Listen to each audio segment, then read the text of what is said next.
I can still pop a shirt up on my back.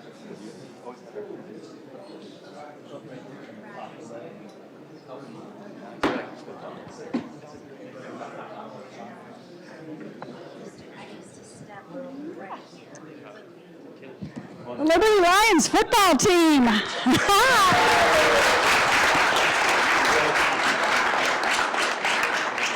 This is really an honor for us, you guys. I am going to read you a proclamation.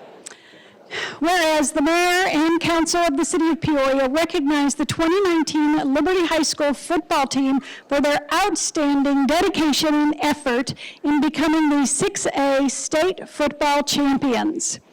And whereas Coach Mark Smith led the program to its first state title in school history.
This meeting will now come to order. The clerk will please call the roll.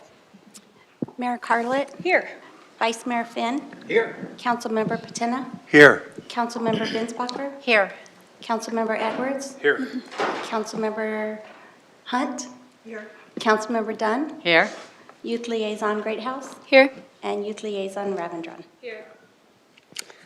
Right, thank you. Good evening and welcome to the Peoria City Council special meeting of February 4th, 2020. We will begin our study session agenda tonight with item number 1, which is a briefing on POGO, our circulator. Turn it over to City Manager Jeff Tyne to begin. Great, thank you, Mayor and Council. Appreciate this opportunity to discuss what we have learned about our POGO transit service. And as you know, the POGO bus service has been in operation a little more than 6 months. And the phase 1 really serving as a pilot to really learn how best to serve our Peoria residents. And so with that, to kind of provide an update of what we found and what we see going forward, we thought we would pass this over to our expert transit team. I'll introduce our Deputy City Manager, Eric Strunk, who can take us off. Thank you. Thank you, Jeff. Thank you, or Mr. City Manager. Thank you, Mayor and Council. As Jeff mentioned, POGO, or Peoria on the Go, is transit service began almost a year ago. It's hard to believe, 10 months ago. We've been going through it for 10 months, but it started in April of 2019. And as I think you'll recall, since that time, or at that time, we let you know that we would be as flexible as we could with respect to scheduling and routing and just trying to be as open as we possibly could be. And what we also said at the time was, hey, let's put this into gear. Let's find out what we hear, what we see, what we measure. And the upshot of tonight's presentation is going to be sharing some of those observations with you. And then we're also, more importantly, going to share what we see as a potential phase 2. We're kind of looking at this in phases, if you will. It's meant to be a tool to move people throughout the city of Peoria, and we have had it in one geographic area. I think we're all very, very familiar with that. And in going through what we've learned and what we've heard, you're going to hear potential consideration this evening. And to help along with that conversation and presentation, as Jeff mentioned, Kevin Burke, our Public Works Manager, is here. And then we also have Ms. Kathy Colbath, and Kathy is our Transit Manager. So we are very excited about this review, and we're very excited about what we hope will be a fairly solid recommendation to you regarding the future of POGO and Phase 2 as we get closer to it. So with that, I'll turn it over to Kevin. Great, good evening. Thank you all for the opportunity to talk on this exciting topic. We have 5 items on our agenda that we'll look to cover here in our study session period. We just want to start with a reminder of kind of the Transit 101. What's the landscape look like as far as our transit service? Talk about phase 1, which is the term we're using for what we're doing right now, but then look at those opportunities for improvement and bettering our product in phase 2. Obviously, anytime that you pivot and look at a different direction, there's transition considerations to that, so we want to make sure we're touching on that. And certainly, we don't want to walk away without your comments or suggestions on this endeavor. So with that, let me jump in. I'm not looking to do a real in-depth analysis here. This is just a reminder that we're a small but mighty division of transit. We actually have 3 buckets of services that we provide at the City of Peoria. First is the fixed route service. This is your typical 40-foot buses that run typically the longer hours from early morning to late night every day of the week. We have 5 particular fixed route services: Peoria, Thunderbird, 67th, the Grand Avenue Limited, and then certainly 83rd Avenue, which we're paying and contracting through the City of Phoenix, but it is still all in that bucket called fixed service. The other one, or the next bucket, would be paratransit dial-a-ride service. We could easily spend a couple hours just on this one. Again, I'll stay high level and break it into 2 parts. The dial-a-ride element is one that we offer in-house with city personnel, and it takes any Peoria resident from a point in Peoria to another point in Peoria. We do this Monday through Friday from 6 to 5.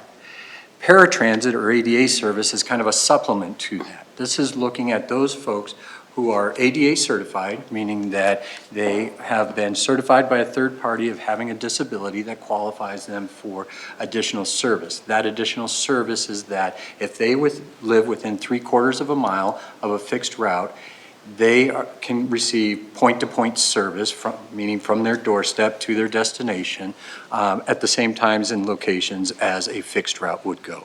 So that is a service that we contract with Valley Metro to provide outside of that 6 to 5 time period. And then the third bucket is the one we're here tonight, which is the circulator and Peoria on the Go, Phase 1. I put in a fourth bullet there just to let you know that in this year's budget, we budgeted for a transit master plan that really looks at all of these services and says, okay, where are we going in the future and what things do we need taking into consideration? And so that product has been put out to request for proposals. We received them, reviewed them, and are in the negotiation process to award that activity. So good timing as these things come together. So moving forward, just as a reminder, as the Deputy CM talked about, we launched April 22nd. We had immediate ridership that day and progressed from there. We had our normal startup issues. We had some challenges with missed passengers and some directional challenges and stops, bus issues, getting those figured out, technology issues, getting those figured out. But still, I think it was a very solid start and foundation because those issues have really been resolved. The other part of POGO that was kind of an unintended but great benefit is that we started using POGO integrated with neighborhood services events where we were getting folks from parking to destination within small confines, whether that was Somos, whether that was the Jazz Festival, whether that was the All-American Festival, 4th of July. We used POGO, and that really turned out to be kind of a precursor to where I think we're going today and really fits our strengths of bringing people to some of these special events. So on that theme, as we look at some of the things that we've learned from this past 6-8 months that we've been running here, is one of the real interesting parts is how people are using POGO service. And they're using it in the middle of the day as our peak time. From 10 a.m. to 2 p.m., that tends to be our peak time.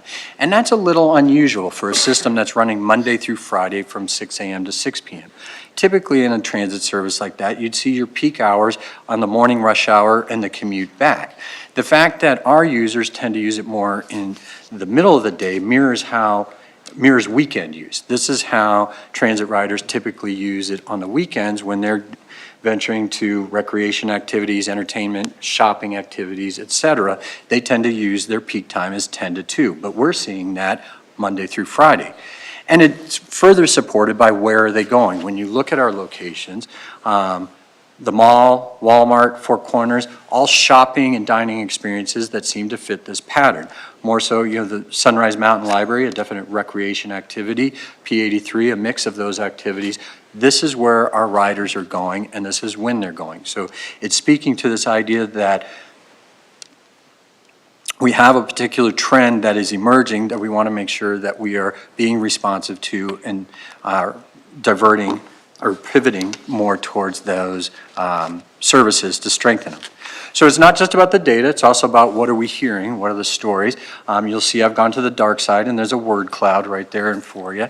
That is a reflection of the emails and phone calls that we have logged over the past 6 months that have come in. We have a POGO hotline for phone. We also have a POGO email box that's dedicated that comes in with requests and questions and things of that nature. One of the most common things we've had is a request for expansion of services, ironically enough. And then it's interesting when you start to dig into the specific comments, they very much are in line with what we're seeing on the previous slides, which is, hey, could you provide more evening hours so we can go to dinner and a movie? Can you reroute POGO so we pick up the Arizona Broadway Theater? What about weekends for shoppers? And then certainly the one that came up from time to time was, when will residents in South Peoria have access to free POGO service? That's something we wanted to address as well. So that was a little bit about what we saw in ridership, what we heard in feedback. And so as we look at this first 6 months, we feel that we've established POGO. We've got a number of the things in place. We've certainly have residents aware of the brand, the app is functioning, we resolved vehicles issues, we're familiar with the contract, and we are building the foundations of some greater connectivity. And so I'm going to kind of switch in my conversation to where do we go next, but wanted to pause here to just see if there was any questions on kind of the look back portion of it. All good? All right, we'll power on. So how do we improve? Again, as the Deputy City Manager noted in his introduction, is that we came into this knowing that we needed to be nimble. There was things that we didn't know, and that when we got into it, it would reveal themselves, and we wanted to build upon that. So we are looking at how do we build this to our strengths and be more responsive to what we're hearing and seeing. So to that effect, we decided, well, let's come back and look at what are we trying to accomplish. And certainly the idea of strengthening a connected Peoria and a one Peoria needs to be at the top of that list of things we're trying to accomplish with this service. So connecting a larger area and connecting citizens where they gather and getting them to that greater emphasis on entertainment and leisure activity. This is connecting them with culture and entertainment, as well as to our points of pride. Or maybe the better way of saying that is a lot of the culture, entertainment, leisure activities are points of pride for Peoria, and this is a destination that regardless of how you use transit, whether it's a transit-dependent rider or a choice rider, these are destinations that we have in common and that all of our riders share. And so focusing on entertainment venues, restaurants, libraries, hiking trails, these are really our points of pride and destinations that we have in common, along with making sure that we hit the special events that we've grown to see, the attendance increasing and people taking a real ownership of those activities. So to that effect, drilling just a little bit deeper, what do we mean when we talk about events and points of pride? Certainly, SOMOS, Winter Festivals, Second Saturdays, these are events that Neighborhood Services puts on that have really taken off and that are just that source of pride and ownership in this community that makes Peoria the place. But we also have some top-notch venues, such as the Peoria Center for the Performing Arts, Arizona Broadway Theater, as well as spring training and other stadium events that we want to make sure not to leave out. We have some outstanding hiking opportunities and dining and shopping opportunities, whether it's P83 in the center or Park West and Four Corners on the outlying sides of our community. So that is what we're thinking about connecting. So to that extent, we started to build, we said, how would we build a transit service that feeds this kind of mission and these kind of destinations? So we literally, Kathy and her part-time help, because we really are a crew of very few people, put together, we went through every single activity and calendared them on a master calendar and said, okay, where does this shake out? And as you might expect, most activities fall on Friday, Saturday, Sunday.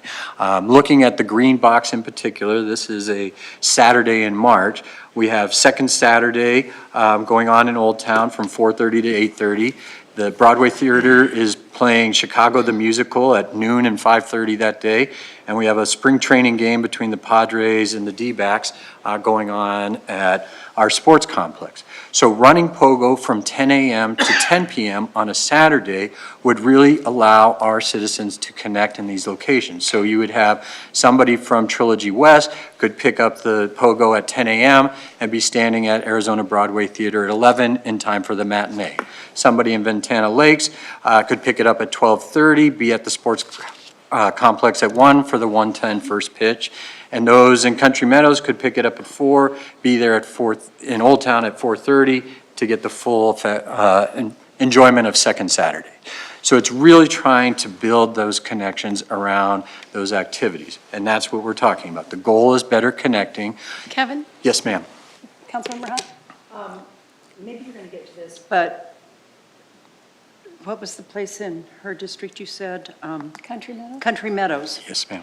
What if they didn't want to go to Second Saturday? What if they wanted to go up to Chicago the Musical or something up there? Absolutely. That is a perfect segue to, Okay. let's look at the map I know that's that a makes segue. this happen, because that really is where the rubber meets the road, even in the transit business.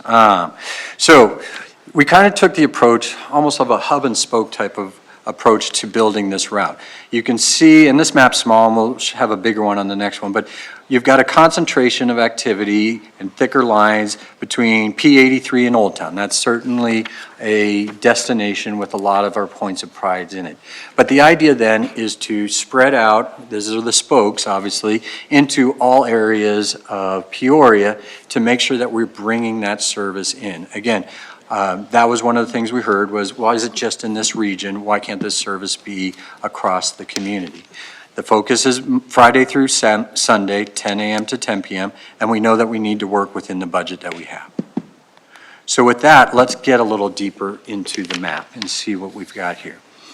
So I noted kind of the layout there is kind of a hub and spoke. We'll start in the northwest corner and kind of work our way back and forth across the map.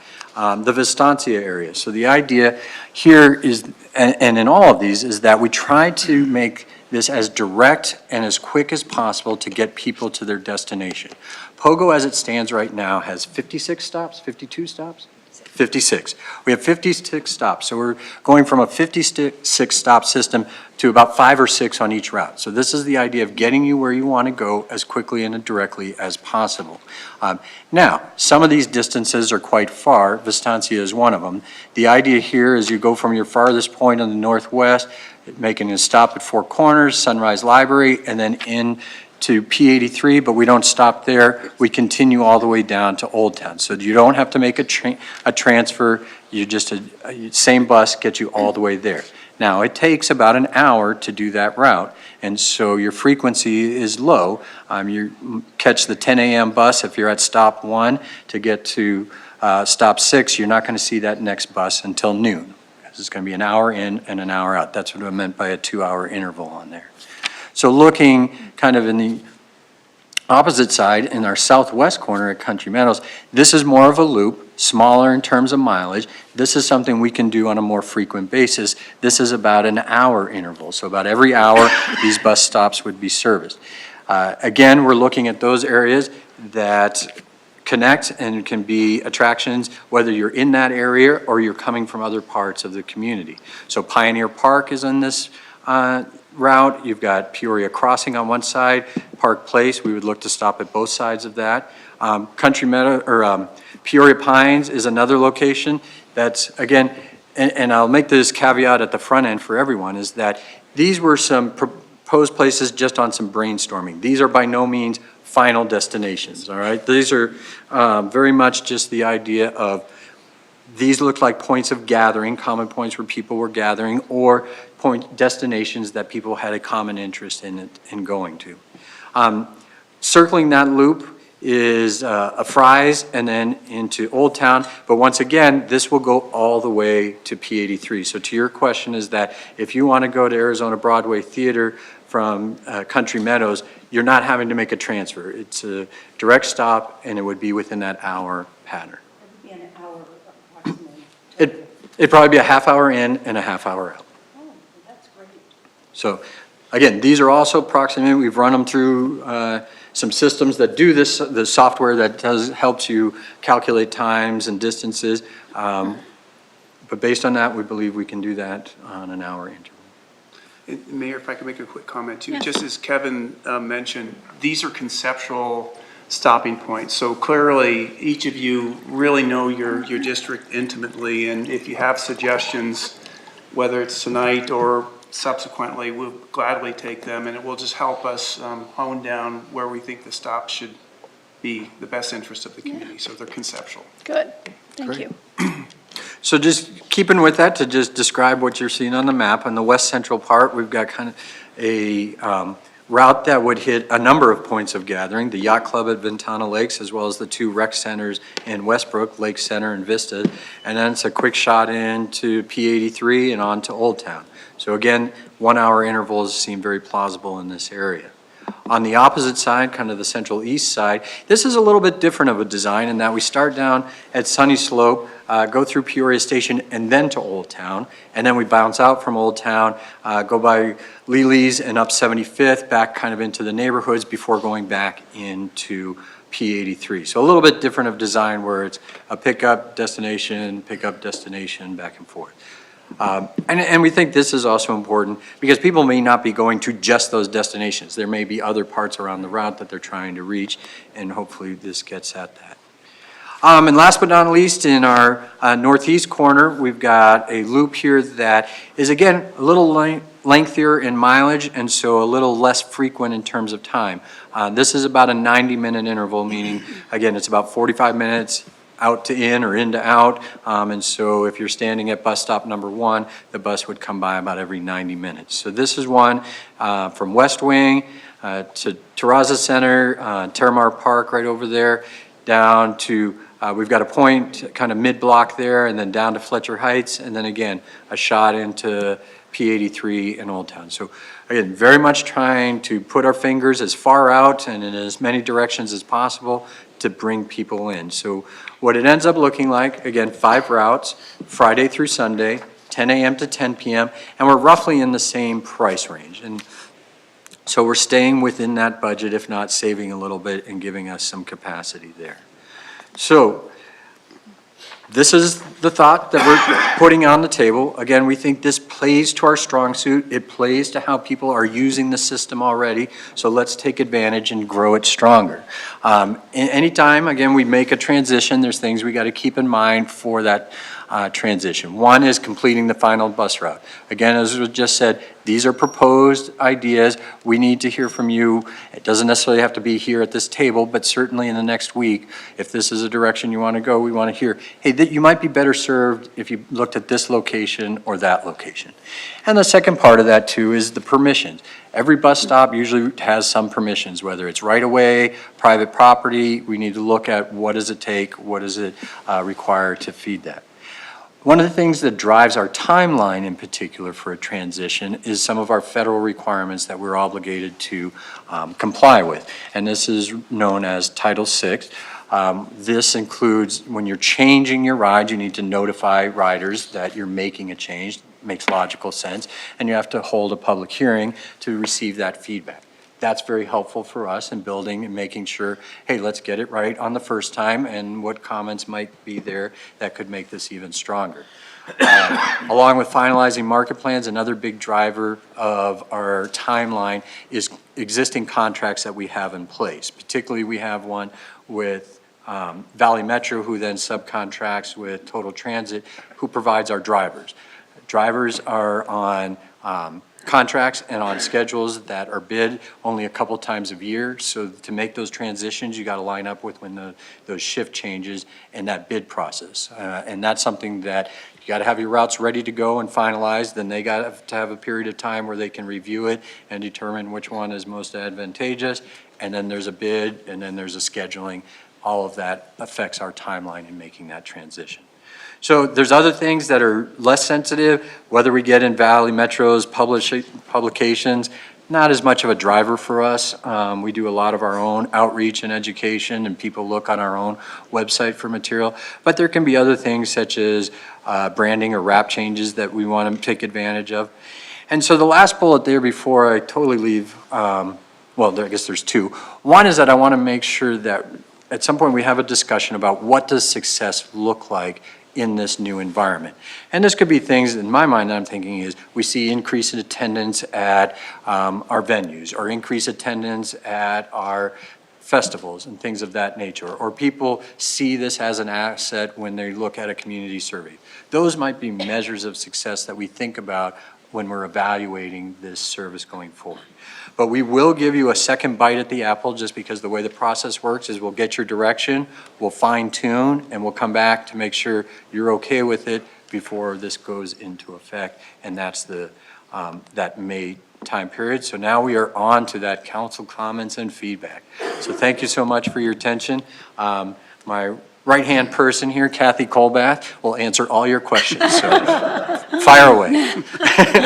Thank you for that presentation. Okay, shall we start with the Vice Mayor? Thank you. I just have one question. I appreciate I got an opportunity to see this earlier and I missed it, so forgive me for asking the question here as opposed to when I first saw it. But I did notice that there's no stop at Rio Vista Park, which I think might be something to consider as one of the destinations, unless I missed it on the map.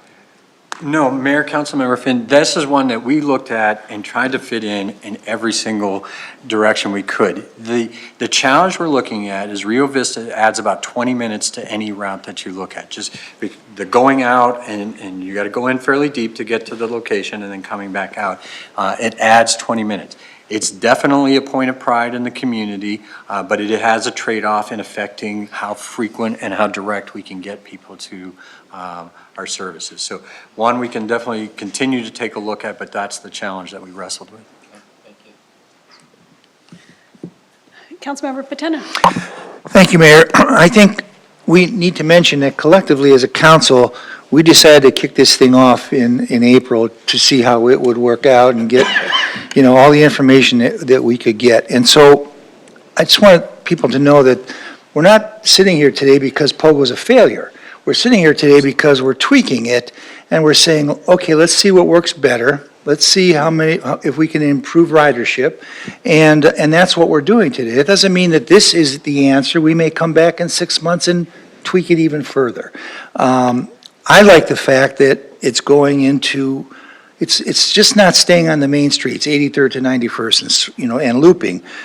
We're going into neighborhoods now. So, for example, Ventana Lakes, it's a place where people gather. At the Yacht Club, Westbrook Village, the lakes and the vistas, it's where people gather. They'll be more likely, I think, to use POGO when it goes into the neighborhoods and stops where they can get easy access to it. So I just want to say that this is not a failure. This is us looking at it like we said we were going to look at it, and that's what we're doing. That's it. Thank you.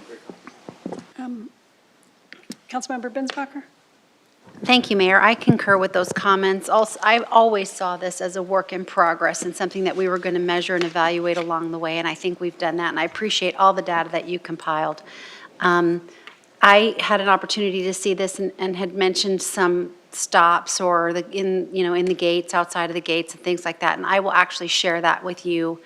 I'll follow up specifically. The one thing that jumped out at me now that didn't earlier was the 90-minute route to the north. That concerns me a little bit because of it's just a long time. I don't know the answer. I just am making that observation. I will say I think this is a definite improvement and a step in the right direction. And what I love about this is that it's moving people from one part of the city to the other part of the city for all of the reasons, the points of pride, activities, events, and all of those things. Also, for exposure to some of our businesses and various areas in Peoria that they might otherwise never go to. And I think that's important. I think this supports those businesses and gives them some exposure. I love that it's going into neighborhoods. But again, it's a work in progress and something like this takes time. But I think this is definitely a step in the right direction, and I love that it's covering the entire city.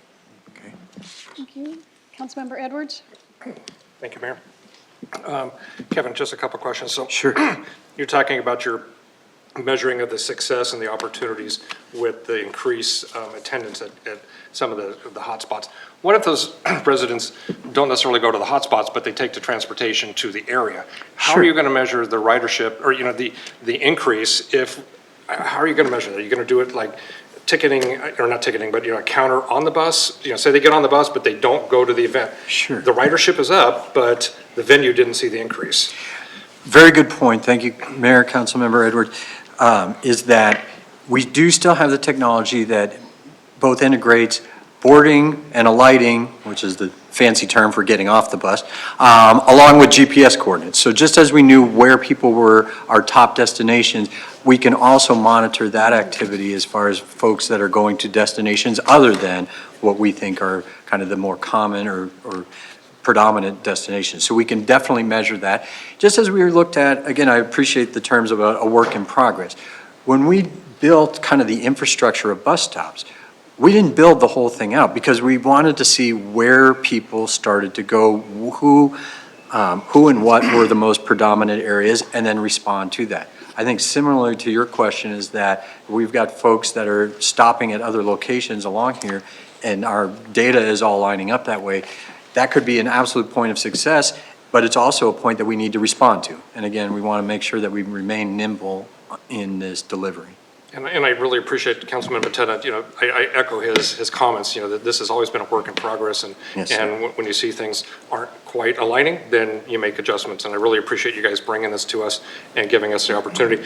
Along those lines, when you talked about the Title VI requirements, Yes, sir. that you'll have to have a public meeting, what other means will the public have to maybe comment that, hey, I really like this particular route, or I used to go to this place and now I'm not able to? Is there going to be a way, via emails or something on the app that says, voice your comments, rather than just relying on, one meeting notifying Absolutely. people that there's a change? Absolutely. I'm going to have Ms. Colbath answer that one. She's been. You do get to answer a question.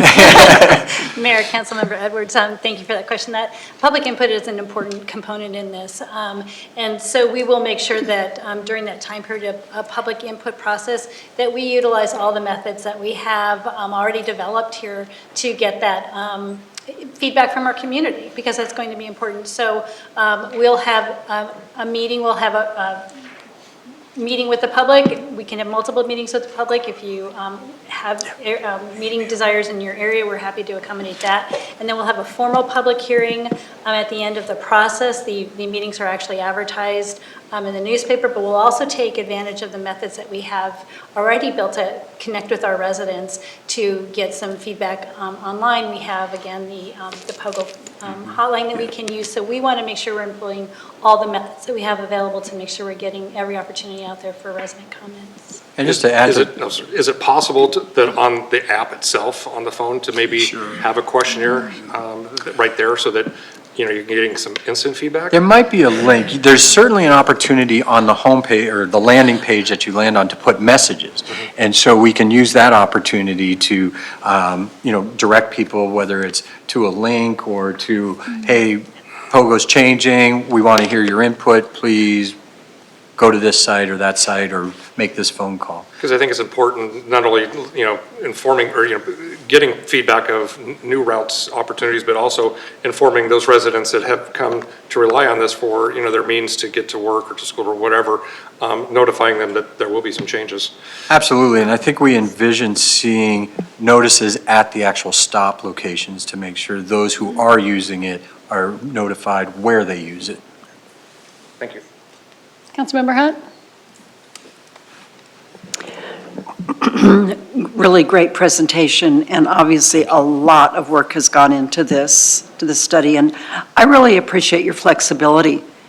We knew in the beginning that it was kind of a test drive and that some tweaks would need to be made, and personally, I love this because it reaches into South Peoria. And as far as connecting our city and making it one city instead of North Peoria, South Peoria, there are reasons why people wouldn't drive all the way down, but this takes that away. Even if it's an hour on the bus, I've ridden those buses, we all have, and they're cushy, so you bring your friends and you talk or whatever. I just think it's great, and I think it's really going to benefit the entertainment district all the way down, and some other stops too, but I really love it, and I have no real concerns about it at this time. We did talk the other day, and I asked most of my questions, but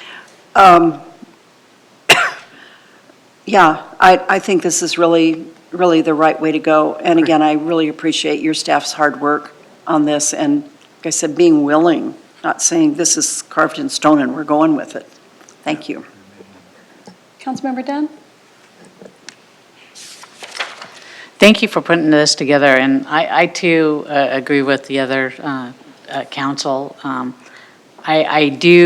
very appreciative that we're expanding it into the south. We have a lot to be proud about in the south, getting more and more. Today, staff just surprised me with a lot more that I wasn't even expecting over and above. So I really like being able to have residents be able to use it at Park West. I do want to at least, we have a whole section of the community like Sun Air and that area that I know it's a retirement community, and they would really appreciate being able to take something like this and get to the theater or, to P83 and up north. So making Peoria one, this gets us closer to that, and I'm very happy about it. I have identified a few locations that I'd like to go over. That'd be great. But thank you for being able to be fluid with it and make the changes so everybody can utilize it effectively and connect us all as one Peoria. I'm appreciative of it. Thanks so much. So I will, oh, I'm sorry. I'm sorry. Council Youth Liaison Greathouse, please. I think focusing more on those points of pride in the special events will be helpful because a lot of times I know spring training, the traffic and the parking gets crazy, so it'll be something helpful and convenient to avoid that. Sure. Additionally, I think pushing the time to 10 p.m. will be helpful, especially to increase youth ridership, because when the times were during that, we were in school, so it was hard once we get out. The Pogo bus was stopped, so pushing it to 10 p.m. we're usually out on weekends past that time, so there'll hopefully be more youth ridership going to those different events. That'd be great. Thank you. Did you have any comments? I don't miss anybody. I also agree with Brighton when she was saying about the youth ridership. I think that's really helpful because, like, such as the Peoria Sports Complex and Old Town Peoria, the youth will have much more exposure to that, and they'll have access to it because not everyone can drive, so that's really helpful. And especially, like the time she was saying, parents really can't drive people around on Saturdays and Sundays, so this allows them to stay connected with their communities still while getting exposure. And I really think focusing on those certain points that you were talking about would help with like the shopping areas and the businesses. Thank you. Thank you. Well, I think that this shows our citizens how much we care about what they want to get out of living in a municipality. I mean, you can live anywhere, but if you have some place that cares enough to take you to points of pride, events, places of interest, then that really shows you how much you matter to your city and how much your city cares about you as a citizen. So I love this idea. I'm anxious for all the council members to give you their input as to what points of pickup and drop off they think are the most important. And as you get those changes, maybe you can find a way to put Rio Vista in there. Okay. I think it's really an important destination in our city. And and then we're going to have to put Paloma in there too when that's built. That'll be a day, yes. Right around the corner. So no problem. I'm sure this was just a piece of cake, right? Sure. You have a small but mighty staff. Small but mighty, yes. So I definitely want you to know how thankful we are for putting this together, for making this pivot, for being nimble, and for making sure that our citizens know how much we care about what they want out of their city. So thank you. Thanks so much for your direction and feedback on that. We will work away, and I really do encourage, if you've got ideas, get them to us quick, because we're on a fast timeline. Even though it may not look fast, it is fast in the transit world, so thank you. Just don't get any speeding tickets or anything. Yeah, we're at 15 miles an hour. No, that's the later presentation. Mr. Tyne? Great, thank you. That's all we have on this item. If you'd like, we can segue to our next study session Yes, item. pivot. I can do that. I'm learning. Thank you. Thank you. As part of our budget preparation, we have study sessions oftentimes in anticipation of the budget meetings that we have in March and April to update the council on various operations and conditions in various departments. And we thought what better way to start that out than with our amazing public safety functions. And so first off, we start off with our fire and medical service. We have, of course, Deputy City Manager Andy Granger, who oversees public safety, Fire Chief Bobby Reese, our EMS Chief Jim Bratchard, and our Deputy Fire Chief Robert Brewster are all here to update you on a number of important functions that occur within our fire and medical, as well as insight on some of the trends and conditions and opportunities. So I'll pass this over, I believe, to Chief Reese. Thank you. Mayor and Council, thank you for having us. Good evening. It's an honor to be here and to give an update on some of the programs that we have developed through the Labor Management Continuous Improvement Program, and we're getting and refining some of those programs. Tonight, there you go. Tonight, we're going to cover about 7 areas that we've been working on throughout the year. The ambulance service, the low acuity units, the community paramedicine employee wellness program, our cancer prevention and support services. With me tonight, I have a couple of our local expert residents in the fire department, Chief Ratchard and Chief Brewster of EMS and administrative services respectively. So I'll turn it over to Jim. Thank you, Chief Reese, and good evening, Mayor and Council. First, we'll talk about, give an update on the ambulance service. As you will recall, with the support of Mayor and Council, we were able to implement the city's ambulance service delivery back in 2017. That was a phased approach. We presented it as a phased approach. We've implemented that as a phased approach.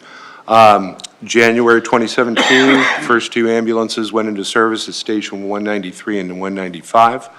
Our second phase was the next 2 ambulances at Station 191 and 192. And just this last month, about the middle of the month, we implemented our 5th ambulance at Station 194. The service is behaving as we expected. Actually, it's meeting our expectations. Our calls are up actually from inception to today, or to the end of December rather.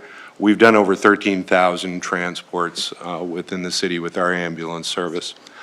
Also, part of what we proposed and what council supported was that the service our goal was to remain cost neutral or have cost recovery. There we go. And we started out with a third-party billing service that we utilized for about the first 1.5 to 2 years. Our emphasis has always been, whether it's ambulance service delivery or with our medical billing, is customer service. Medical billing can be a very complex, not only for us, but for the customers we serve. And we wanted to make sure we had that customer service delivered. We felt that would be better and greater efficiencies if we brought that in-house, which we did in November of 2018. Of those 13,000 transports I mentioned earlier, our in-house billing is billed out over half, a little over 7,000 transports at the end of the calendar year. We have seen increased efficiency. We have seen increased customer service. We're able to talk directly with the customers, help them with their bills, explain the process. And one of the concerns we had previously was our aged accounts receivable, and we have decreased the accounts receivable aging significantly through the process. So moving that in-house, we feel, has been a success, both from the fiscal side and also in support of customer service and efficiency. Part of our service delivery and cost efficiency was the low acuity unit.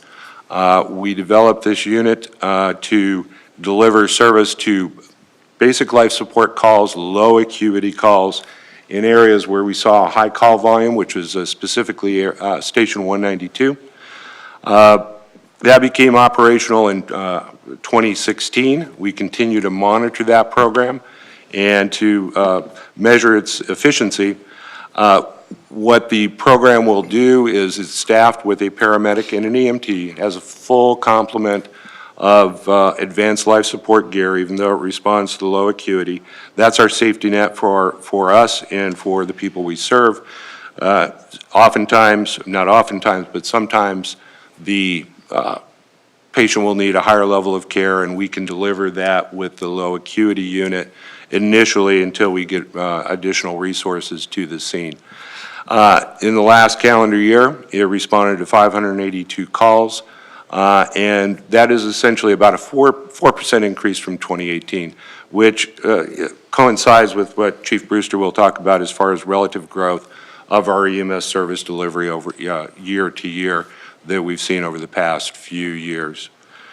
That's pretty much the reactive 911 side of some of the projects we've had.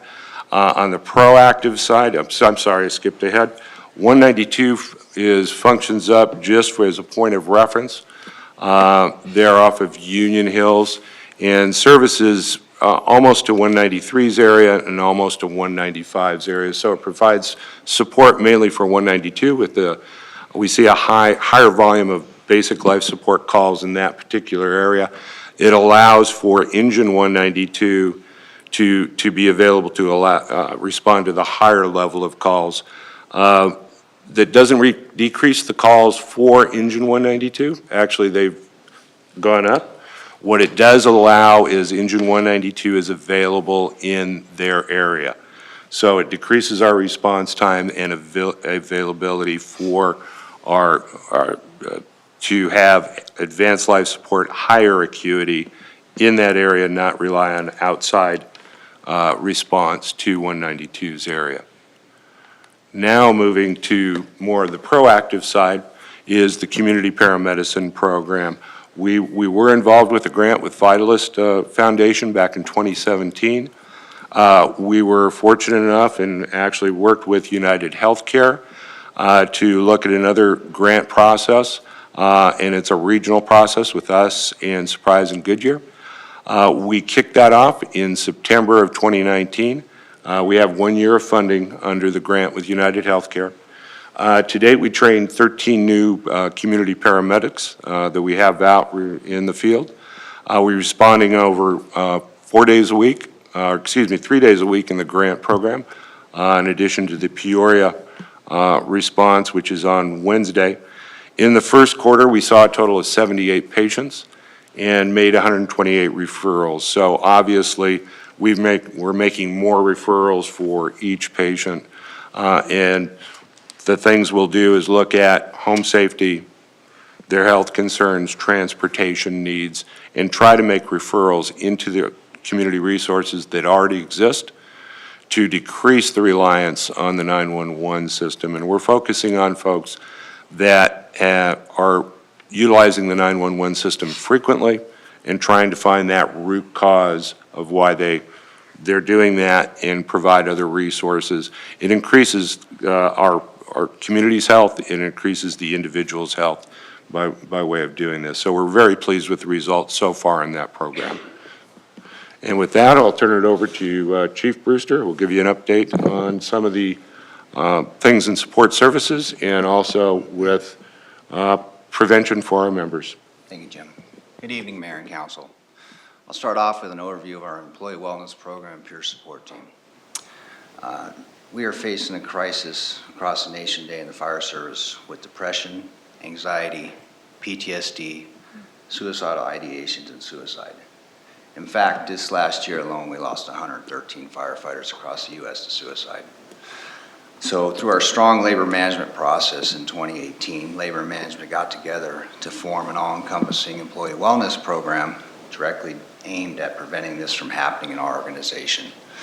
So what we did was, with labor management, we developed a three-phase program, with the first phase being the development and implementation of our peer support team. And how we went about this was, labor basically sent out a survey to the membership describing the who, what, and the why behind it, with a series of questions. We had an overwhelming response from the membership. From that response, we tallied up the votes and we took the top 19 members that were chosen by the membership to be peer support team members. With that, we took and trained them on individual and crisis response, and they had that training and peer support team was developed. Part of that process during phase 2 was to vet and find resources appropriate for first responders that were specific to our needs. And we did so. We found a great company, Crisis Preparation Recovery. We have access to over 200 providers that specialize in first responders and what we do. And then part of the next phase of that program, phase 3, which is an ongoing phase, we're constantly looking at new resources, vetting new resources, and doing needs analysis of what our members are looking for. But part of that was bringing all the membership in for resiliency training. We did that on duty, so we didn't incur any overtime costs, but that's been a real successful program. We're getting great feedback from the membership. Additionally to this, We have our functional movement and strength screening. We sent 4 members to training on that, and that is an effort to reduce our injuries on the trucks and keep the workers' comp claims down. So we're taking a very proactive approach in that. And one thing that's nice about the Employee Wellness Program, it's actually been recognized from the state as a best practice and used as a template across the state for other wellness programs. So we're pretty proud of that. On the cancer prevention side of things, as you know, this is a hot topic down at the state legislature. We've issued all of our frontline personnel with 2 sets of turnouts, and with that, a decon policy, decontamination policy, which basically, when firefighters come out of the hot zone from a structural firefight and they're contaminated, they'll go through a decon station, which will help reduce the off-gassing of the contaminants, rinse that off. And then when they are cleared from that call, they will go ahead and package those turnouts up, send them into resource for inspection, cleaning, any necessary repairs, and then they take their clean set and put it on the truck so they're ready to respond. We continue to develop best practices on that front. We're looking at developing hot and warm cold zones in the stations so that we can keep contaminants out of the station, keep them in the app bay. And I mentioned the decontamination policy. One of the other things that we have done is all of our new apparatus coming in from this point forward. We've removed the air packs out of the cabs, the SCBAs, and we put them in the outside compartments. Well, that's will also help reduce some of our exposures. On the support services side of things, we've implemented new station check tracking software. This is basically to have better inventory control. Also to, track our mechanic hours, what they're spending on repairs, what parts are costing, things like that. And they basically just load it in their iPad when they do their truck check. They can also do station supplies on there. So it just gives us better inventory control moving forward. In the process right now of purchasing all new self-contained breathing apparatus for the organization. The current apparatus are, 2 additions outside of NFPA.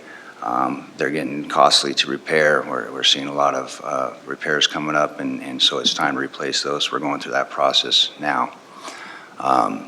We've been active with fire station remodels and expansions. Currently, we just finished Station 193, as you're aware. We have 192 slated to start expansion and remodel this coming fiscal year. And following that, we have a refresh at Station 194. And we also have an expansion remodel we're looking at Station 5, which is important to best serve the area up there. We have an increase in call volume. We have with the LA unit, the ambulances that we're adding on, we are out of space. So we appreciate you all funding those projects to keep us moving forward and being able to accomplish our mission. Another thing that we've recently added is new radios to the department. They were 12 years old, basically non-serviceable, and they didn't interface with the new air packs. Part of that is Bluetooth capabilities to enhance communications, which is very important on the fire ground. We have a new engine going into service soon. It's being outfitted currently with radios and all the equipment. That will be going to Station 191, and that apparatus will be going out to one of our slower stations. We try to rotate all our apparatus around to keep the mileage even.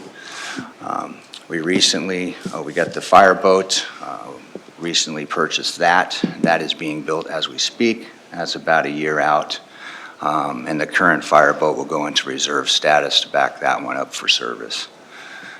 Recently received from the Totem Nation a grant for a hazmat robot. And that basically is a robot that we can send downrange to pick up meter readings and hopefully, limit the exposure of a hazmat team. And then we also are adding disposable medical equipment dispensing machines at all stations. And this is just for better inventory control and also to help on the medical billing side of things. Rob, just real quick, if you don't mind going back, I'm going to reiterate what Rob had mentioned is these were budget submittals that you all had to go through last year, and this city council saw fit to support all of those that you just had seen. And I'm also proud of our department for moving on each one of those and not waiting on that and putting taxpayer dollars at work. So just a great partnership, and thank you. And if I can add to that, we got some substantial grants that really helped a lot. So I appreciate you guys looking for found funds wherever you can find them. Thank you. The boat and the robot. Big Yes, deals. big thing. So looking forward with the growth in Peoria, we have 6 new senior living facilities. We've had a steady 5% growth over last year. We're on track to continue that. We're taking a very proactive approach on the management of our cancer prevention and continually developing best practices on that side of things, and also as far as our wellness, developing the best practices there. And we will continue to evaluate our current infrastructure and future needs as we move forward and expand our services.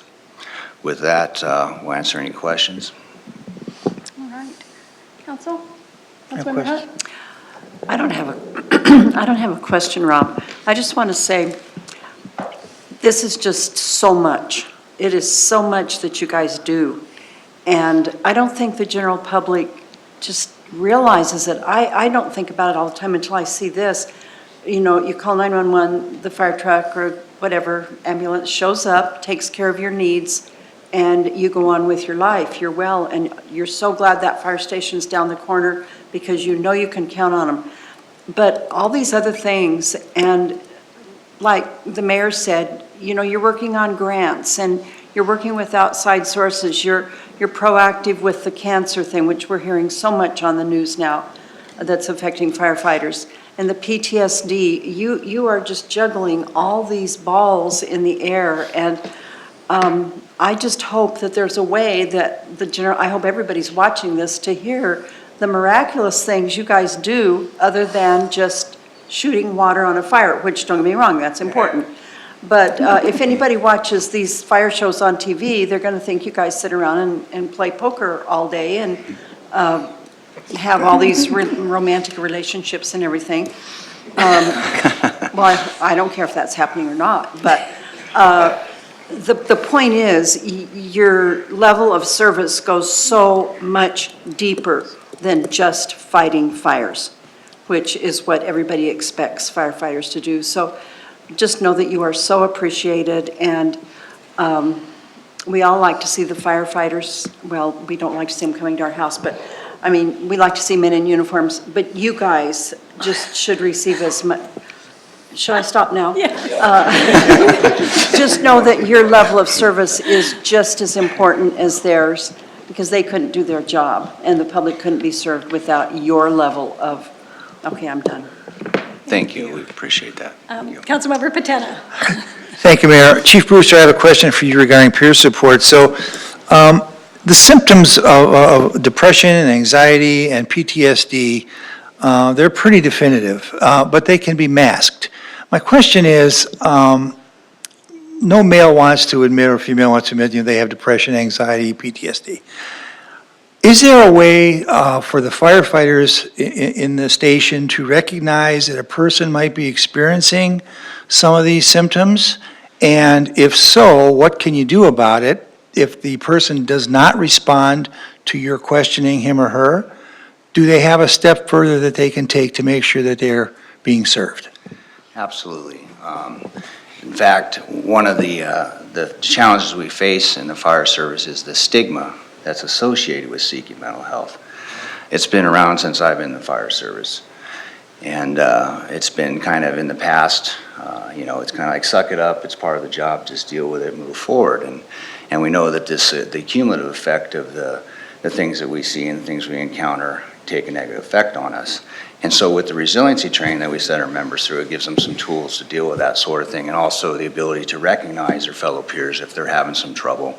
And then that's where the peer support team comes in. That was why we went through the labor management process and had membership actually send out the surveys, because it's, these folks are in the trenches with them every day. They understand the specific needs that they have. They develop the relationships, so they lean on each other when they're having a bad day. And so we rely on them to reach out and say, hey, you having a problem today? Or they can pick up the phone and call another peer support team lead and say, hey, can you do a welfare check on such and such? I'm concerned, and these are the reasons. And then our peer support team will engage at that point in time.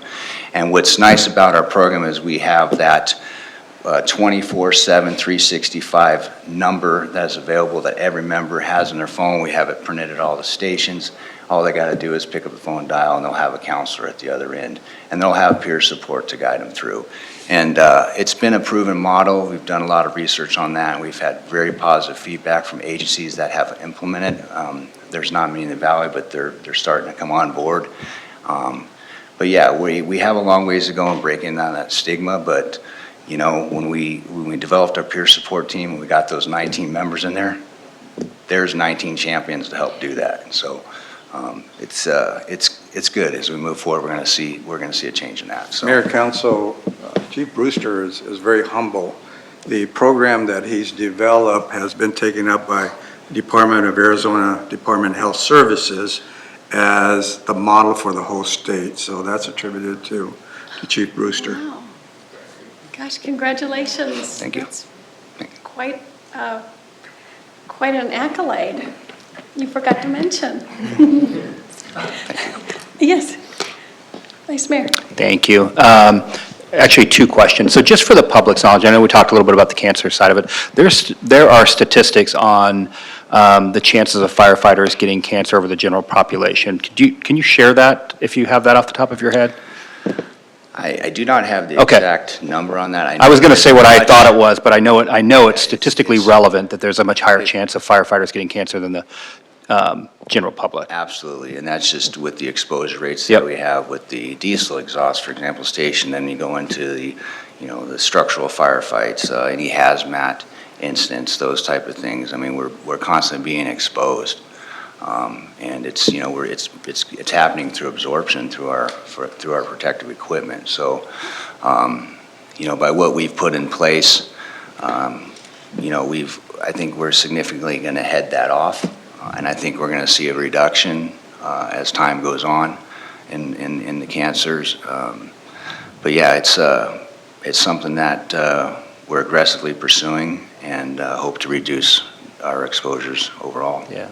Okay, thank you. My second question is actually to the AMBO billing side. I believe that internally we bill 7,073, if my memory serves me correctly. How are we doing on actually collecting though?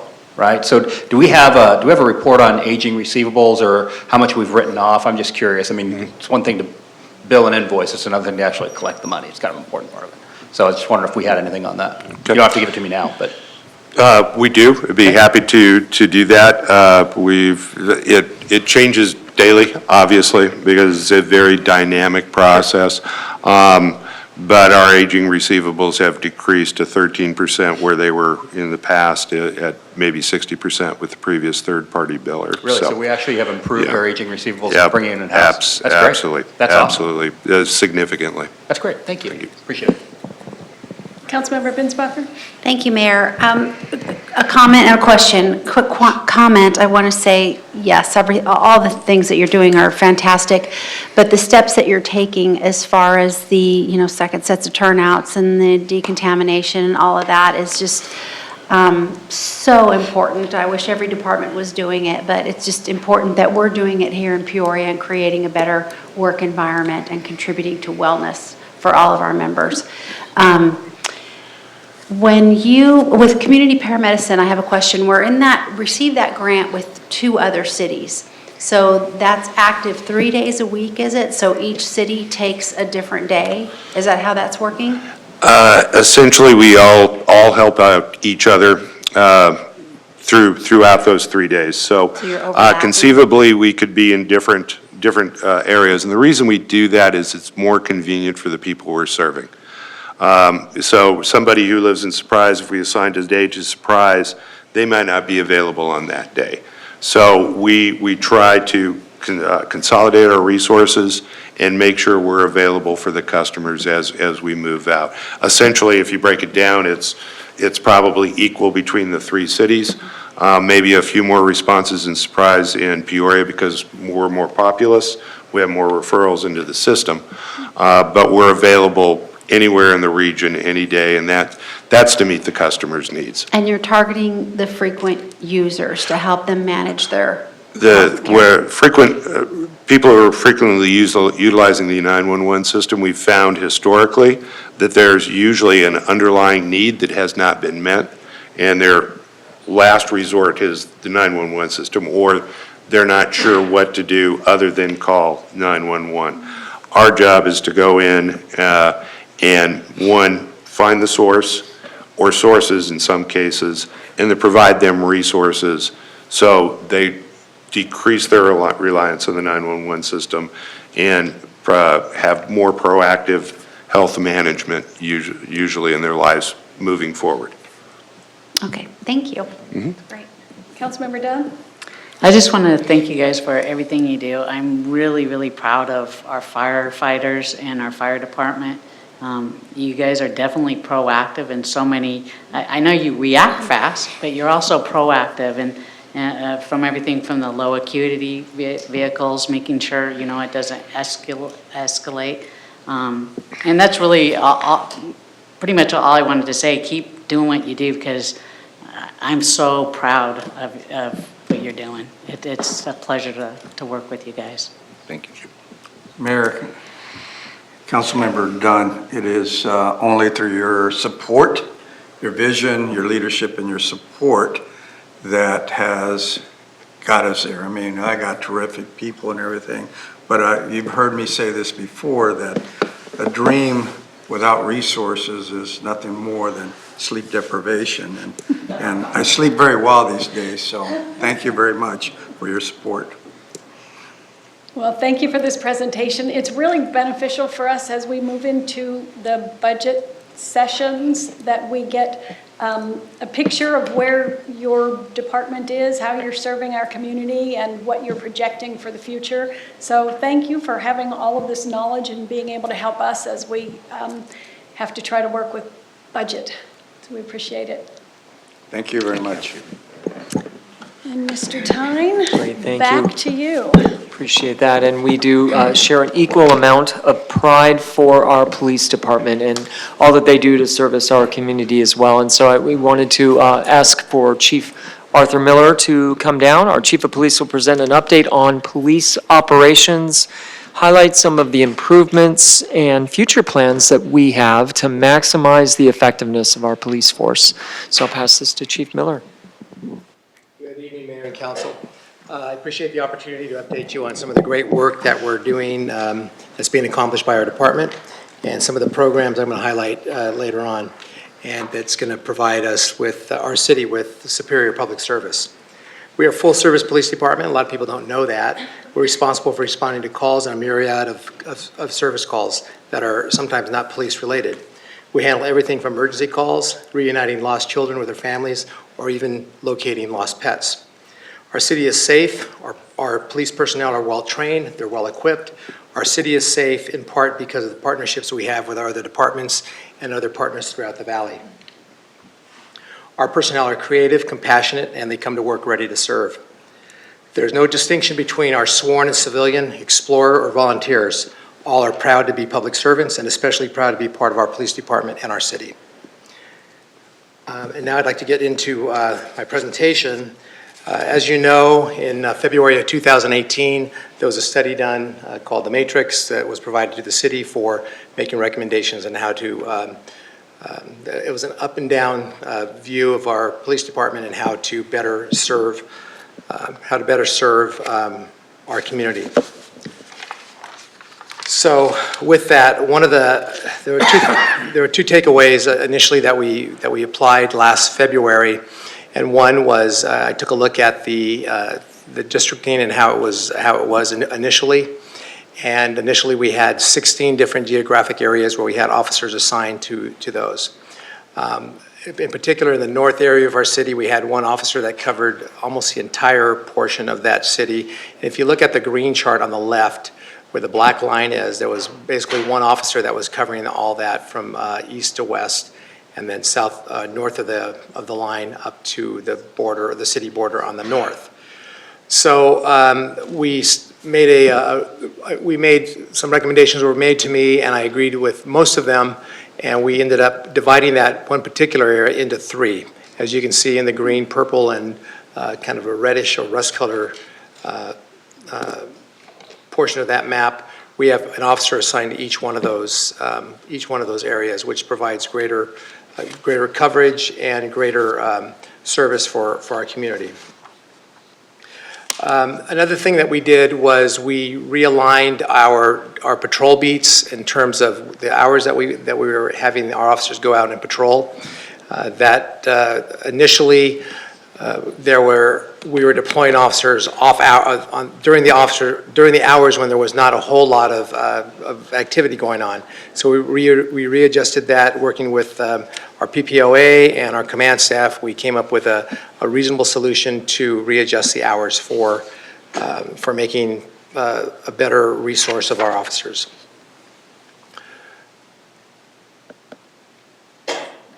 Next, I'd like to talk a little bit about something new that we're doing this year, and this also is in line with recommendations made by the matrix. We have created a mid-shift, or we'd like to call it a power squad, and that's going to be composed of 1 sergeant and 6 officers. That particular shift is going to be working from 11 a.m. to 9 o'clock at night.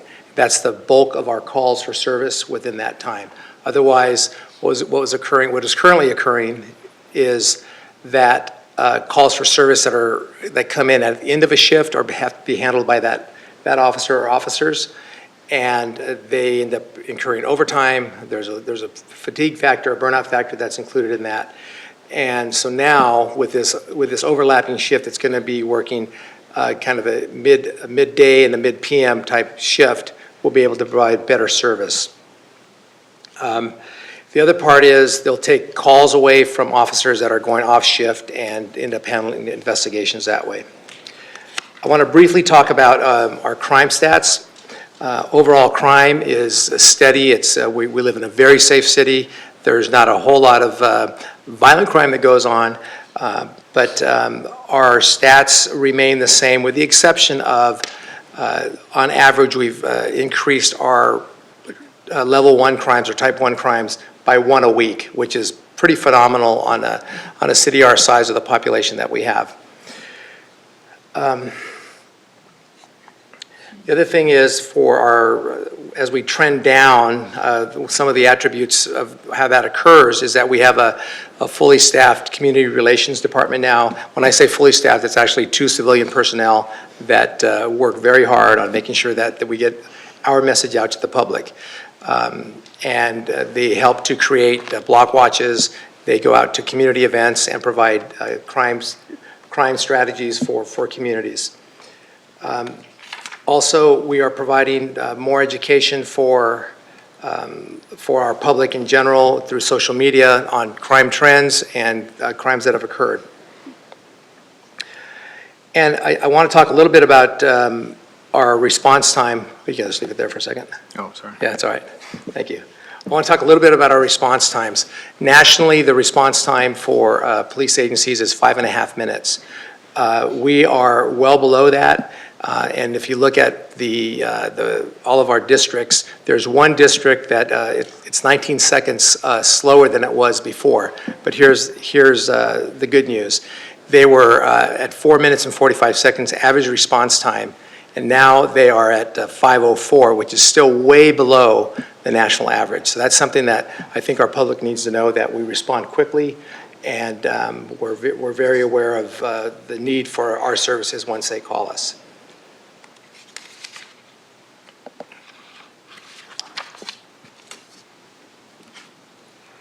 So this is something that we're particularly proud of in our department. We have done a complete revamp of our communications department, our division. It's a complete remodel from floor to ceiling, wall to wall. It's a phenomenal operation that's going on right now. It's about halfway finished, and it's something that I think a lot of people don't realize, that particular division is 24/7. The lights are always on, and someone is always there answering calls. There's never a break for that, and it is a constant use of equipment, the building facilities and things like that. And through working with our city engineers, et cetera, and then your support for budgeting this, it came to fruition that we're able to do this. We reached out to various other agencies to see what they had, and I will say that when this is completed, we will be pretty much state-of-the-art, as high as we can get, at the level that we're at and what we need to do to provide good service. And again, I can't state enough how much we appreciate your support on public safety, particularly the police department. I saw that great presentation by the fire department, and it's very apparent that we're supported by you and our community as well. One of the things that we're evaluating is ways to maximize our newly installed traffic cameras. We want to see if we can somehow integrate them into our communications department, where we can have not necessarily real time, but at least something that we can access in the event of crimes that are occurring. There are some programs out there where there is real time, but then that real time requires real people, and real people require real money, and we have to work within our budget. And so I've seen these programs work, and they're phenomenal, and right now we're at the infancy of creating a more or less of a fusion center within our city. And technology is very important. It's very fleeting, though, and that's one of the good and bad about it, about technology. And we're looking at ways to expand our cell phone analysis, because just about every crime that we encounter, there's some kind of computer or phone connection to it, and it requires a lot of in-depth investigation into that technology. We are way behind the curve on that, and it takes hours and hours and hours to just even to break into a phone to get the information. And we're looking at technology now that we can reduce that time into hours and get to a suspect quicker than we normally would, or get someone's property back faster than we normally would.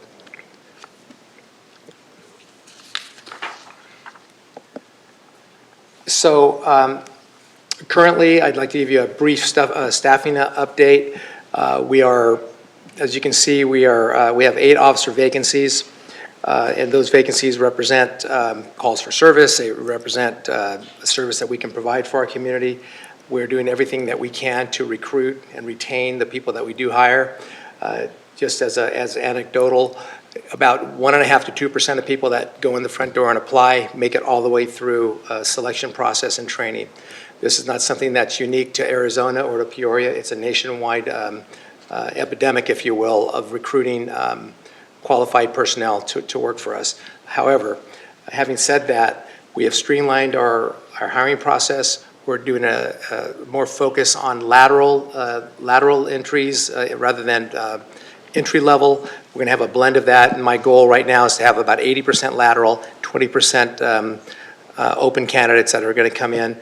The idea is that lateral candidates, we can get them hired and on the street working alone a lot faster than we can an entry-level police officer.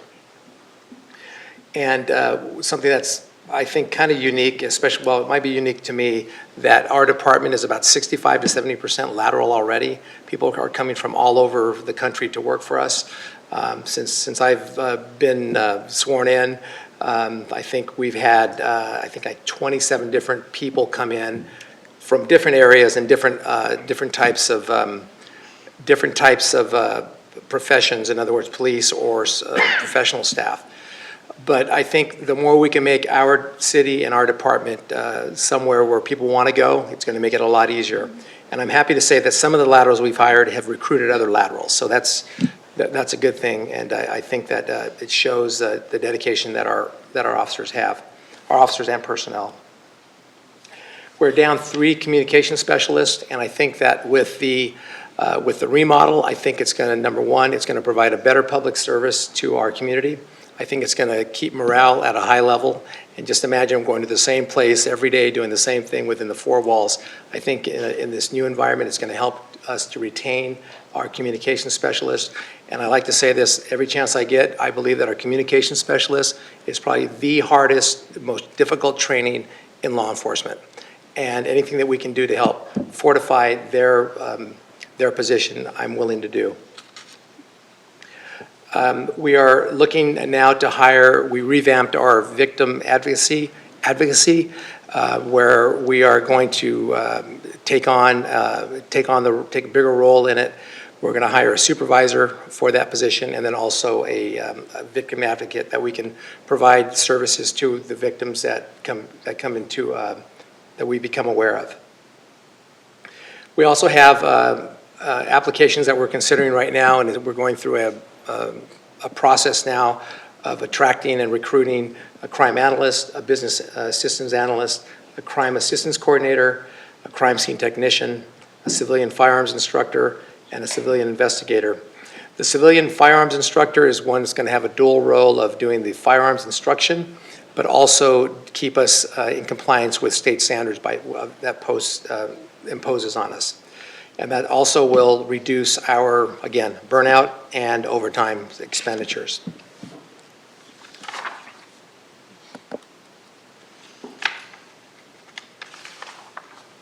So I'd like to talk a little bit about some of the outreach programs that we have, the social outreach. We have a very robust homeless outreach program. As you know, we do quarterly homeless outreach programs, and we partner with agencies throughout, both law enforcement and private agencies throughout the valley. And I have a whole list of them, but I'd just like to highlight maybe 3 or 4 of them. We have New Leaf, it's a women and children's shelter services. Community Bridges, which is drug and alcohol addiction rehab for homeless placement.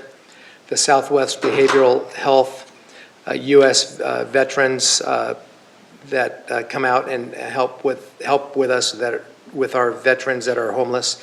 And then kind of something that you may not think about, but we have a kind of an animal care person that comes out and makes sure that the animals that homeless people have their vaccinations, that they're groomed, et cetera, et cetera, et cetera, make sure they get food and things like that. So it goes beyond just the homeless person that you may see on the street. Since we've implemented the outreach program, we've placed 13 people in homes or in some kind of shelter, which otherwise would not have, which may not have had any kind of help.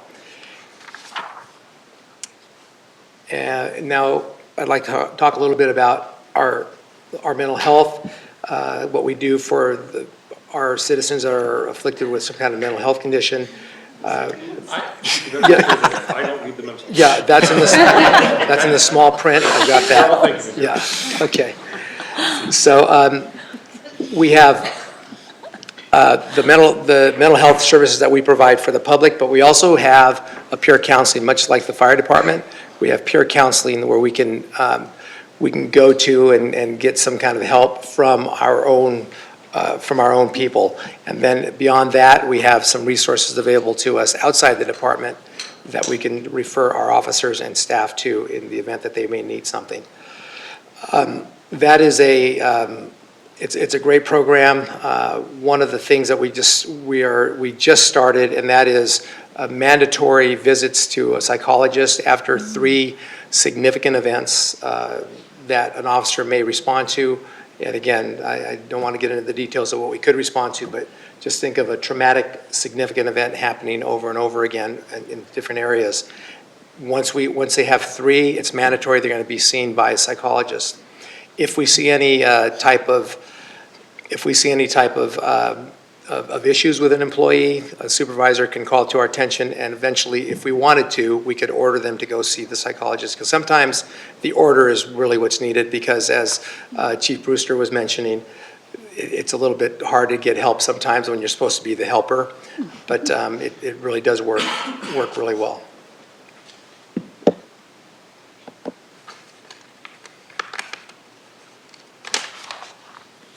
So in our community involvement, we have a lot of programs. There's just a few that are highlighted up there. Coffee with a Cop, our Citizens Academy. We went from 1 academy a year to 2.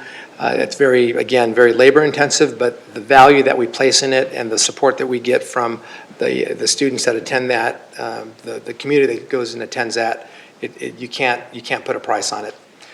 We have our UCAN meetings, and then we also have animal control events.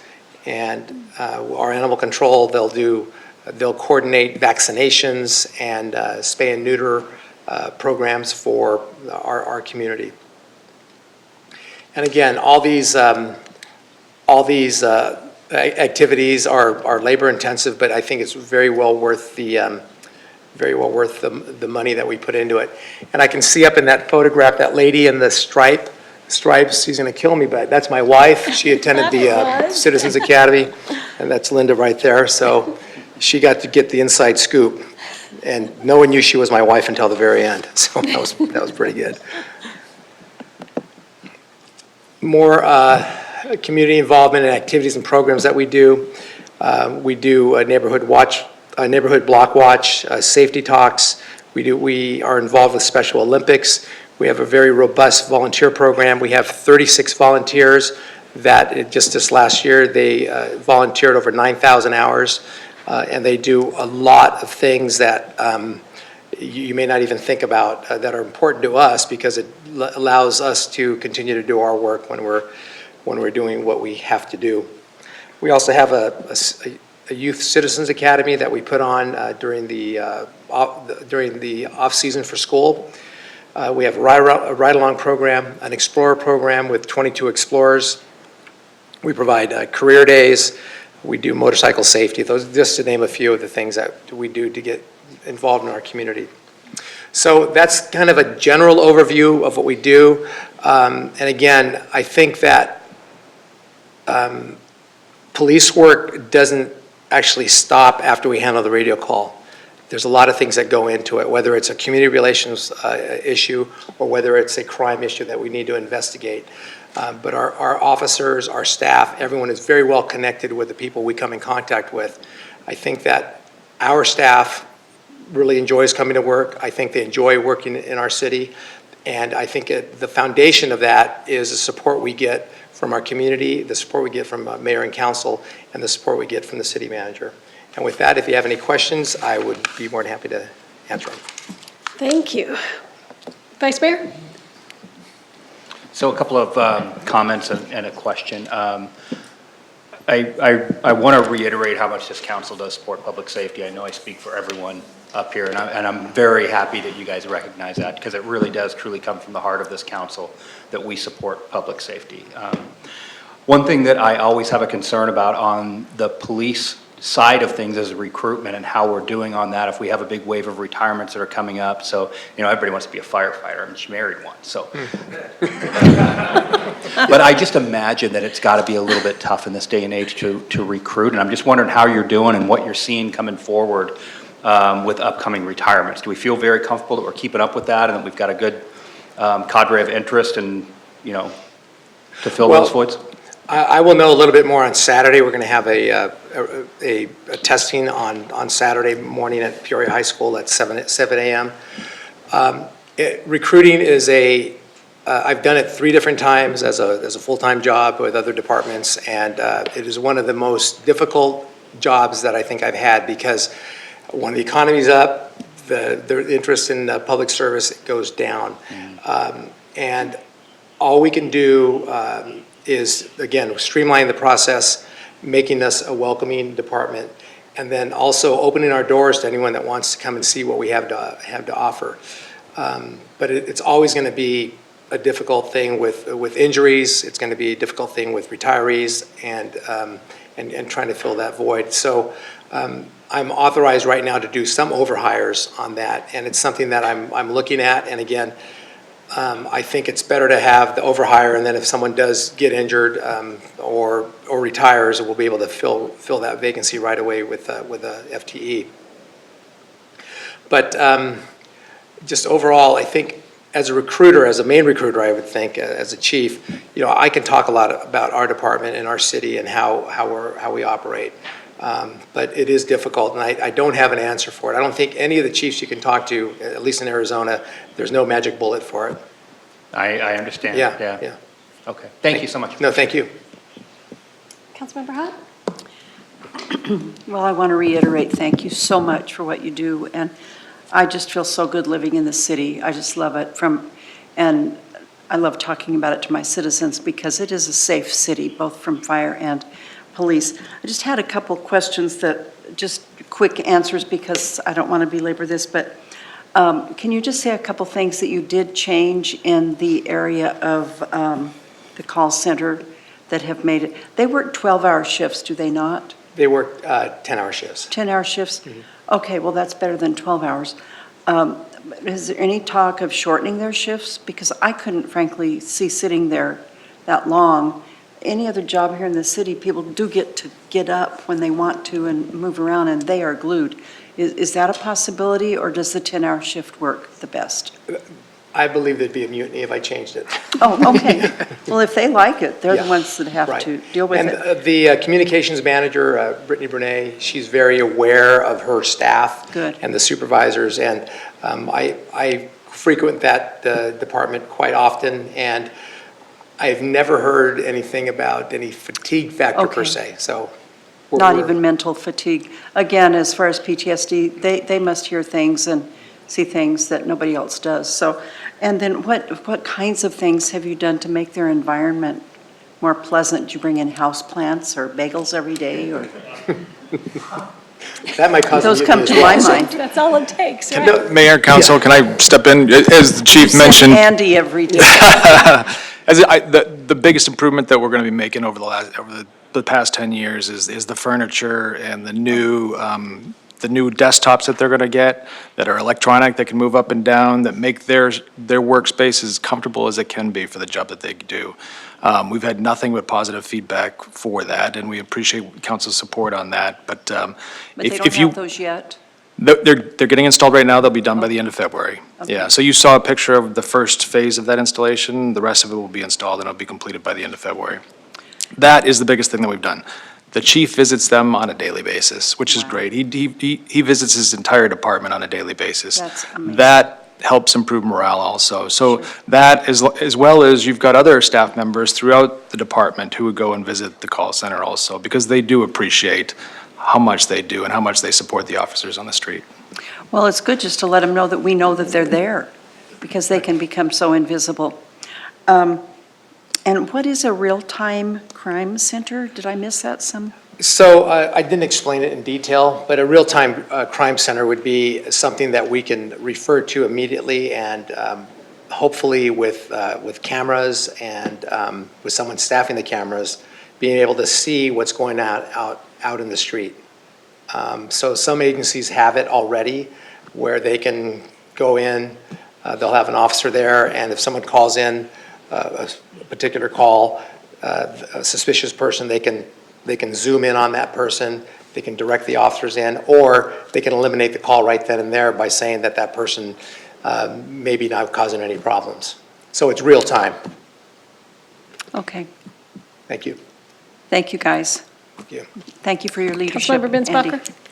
Thank you, Mayor. A couple quick comments I want to make. You're not going to point this out, but I'm going to go ahead and do it. You've been a fantastic addition to this department. You walked into a great situation, I believe, because Peoria's, has a great police department and has had for as long as I can remember.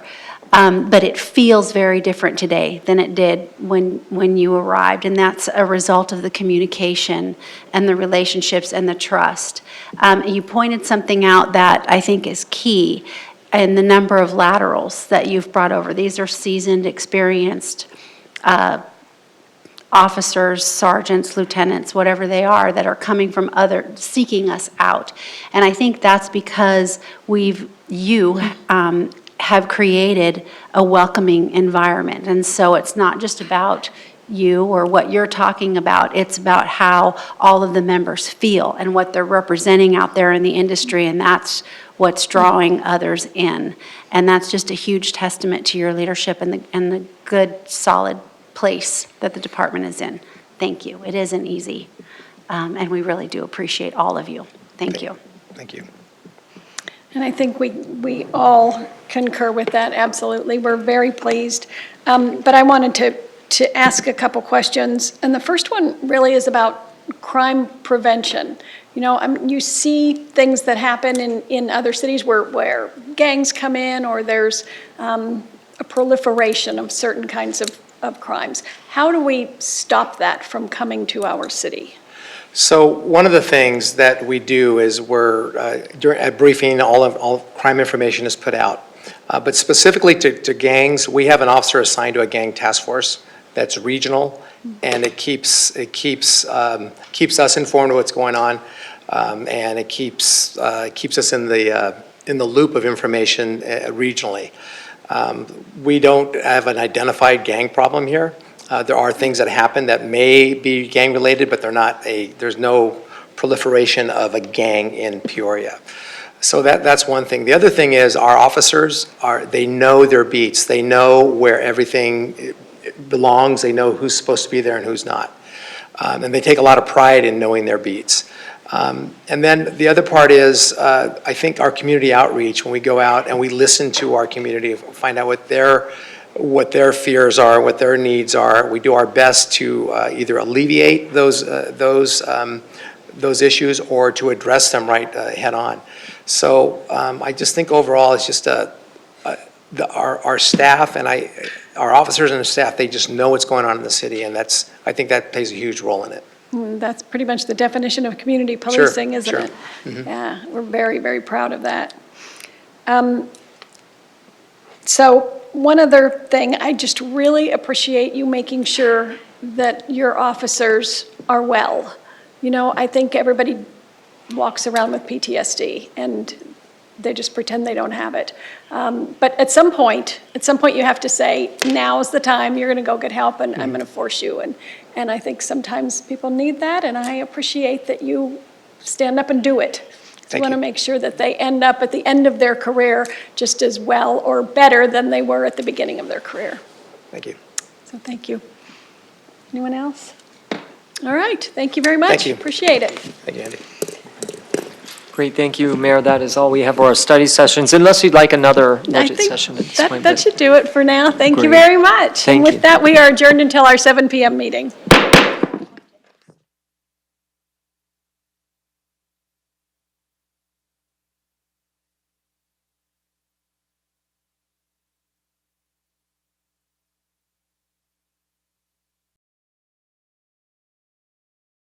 This new facility is a partnership between the City of Peoria and, at this time, 11 nonprofit groups that provide assistance, training, and opportunity to the citizens of Peoria.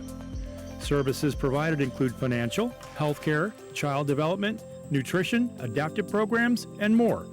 Peoria residents can get information, attend workshops, sign up for assistance, or consult with experts for a variety of needs in this dynamic new facility.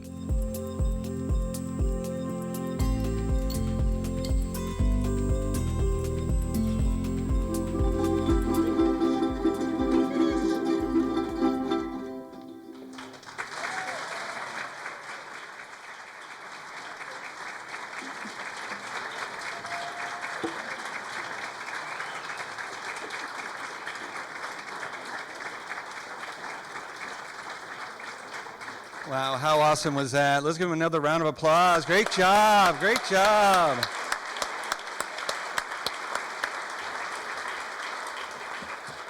I tell you, I want to start every meeting that way. That's a great way. Everybody's got a smile on their face. It's a packed audience. Welcome, everybody. I'm Chris Hallett. I'm proud to be the director of the new Neighborhood and Human Services Director, who oversees this fantastic building and in charge of what we're going to outline today in a lot of glorious fashion, as you saw with that kickoff here. So we couldn't have done it without a lot of help and support, many years of sweat and equity, and we're going to be spending some time here this morning thanking a whole host of people, none of which we couldn't thank anymore for the undying support is our mayor and council who helped provide us the support and financing to get where we're here today to build out this wonderful building. We have 2,000 square feet of addition to the building to add. Right now, currently 11 nonprofits that are going to better serve our community here, right here in the heart of the city of Peoria. So up first, again, fresh off her tour of the state of the city, we have our mayor, who, Mayor, I hope this puts a notch in the complete city and most livable part of Peoria that we believe we already have here today. So please help me welcome Mayor Kathy Carlett.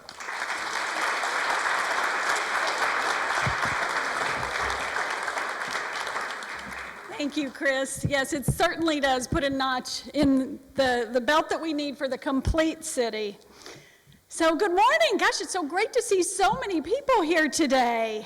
And it is an honor for me to be here as we celebrate the opening of our Community Assistance Resource Center.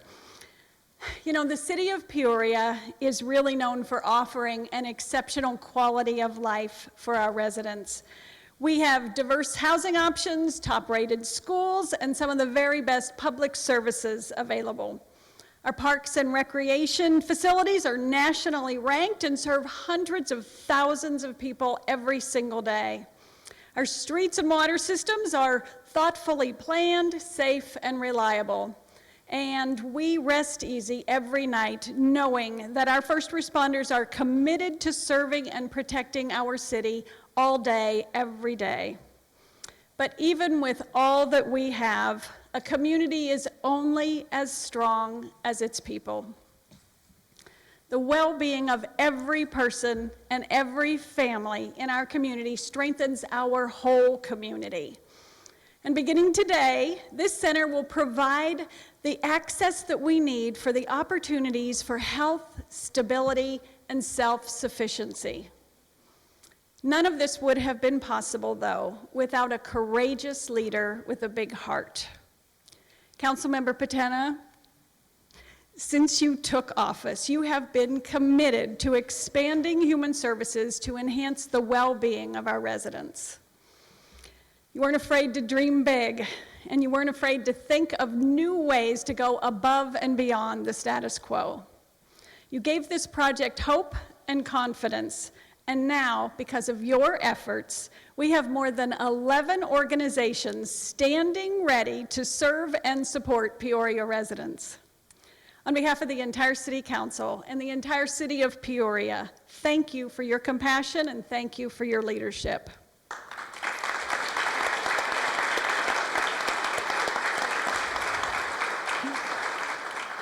There is an old saying that says, "We rise by lifting others," and this center is here to lift.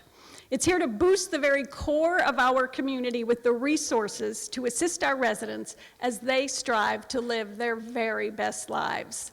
What an honor it is to be here today. Thank all of you for being here, and it's a great celebration. Thank you.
The Mayor and City Council welcome you to the Peoria City Council meeting.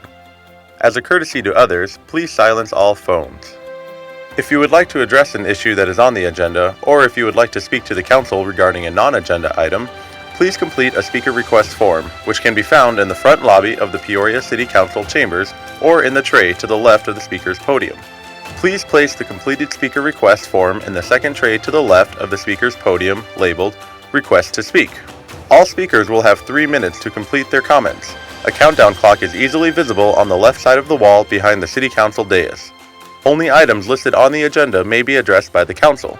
Since items presented as part of a speaker's request have not been listed on the agenda, and due to the requirements of open meeting laws, the Council will be unable to respond to items presented as part of the speaker's request. However, please be aware that your comments will be noted. The speaker's name will be called to speak at the appropriate time, in the order that the forms were received. Thank you for your interest and participation in the Peoria City Council meeting.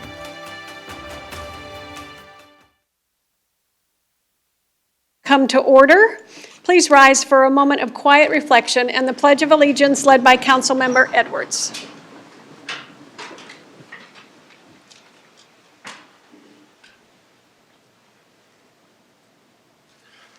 I pledge allegiance to the flag of the United States of America and to the republic for which it stands, one nation, under God, indivisible, with liberty and justice for all.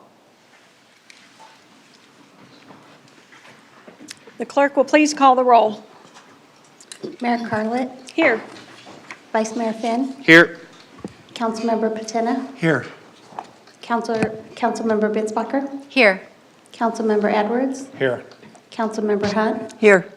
Councilmember Dunn. Here. Youth Liaison Greathouse. Here. Youth Liaison Ravendron. Here.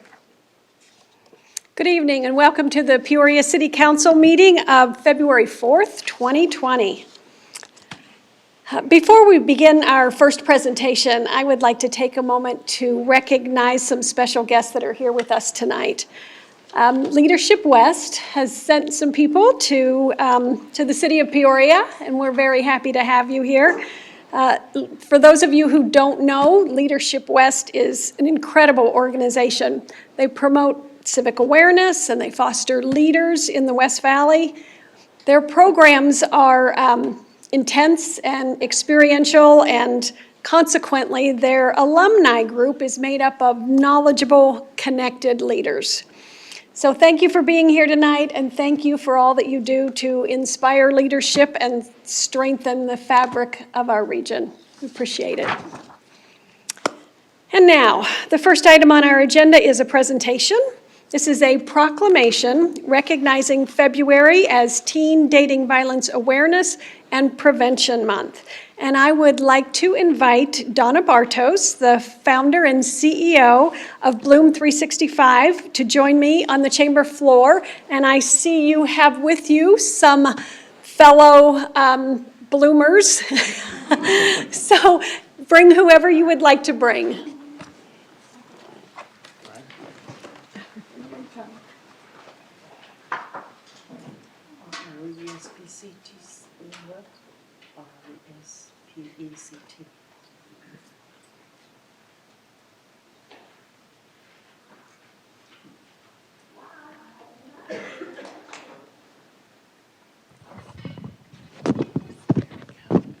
So is bloomers okay? Is that a word?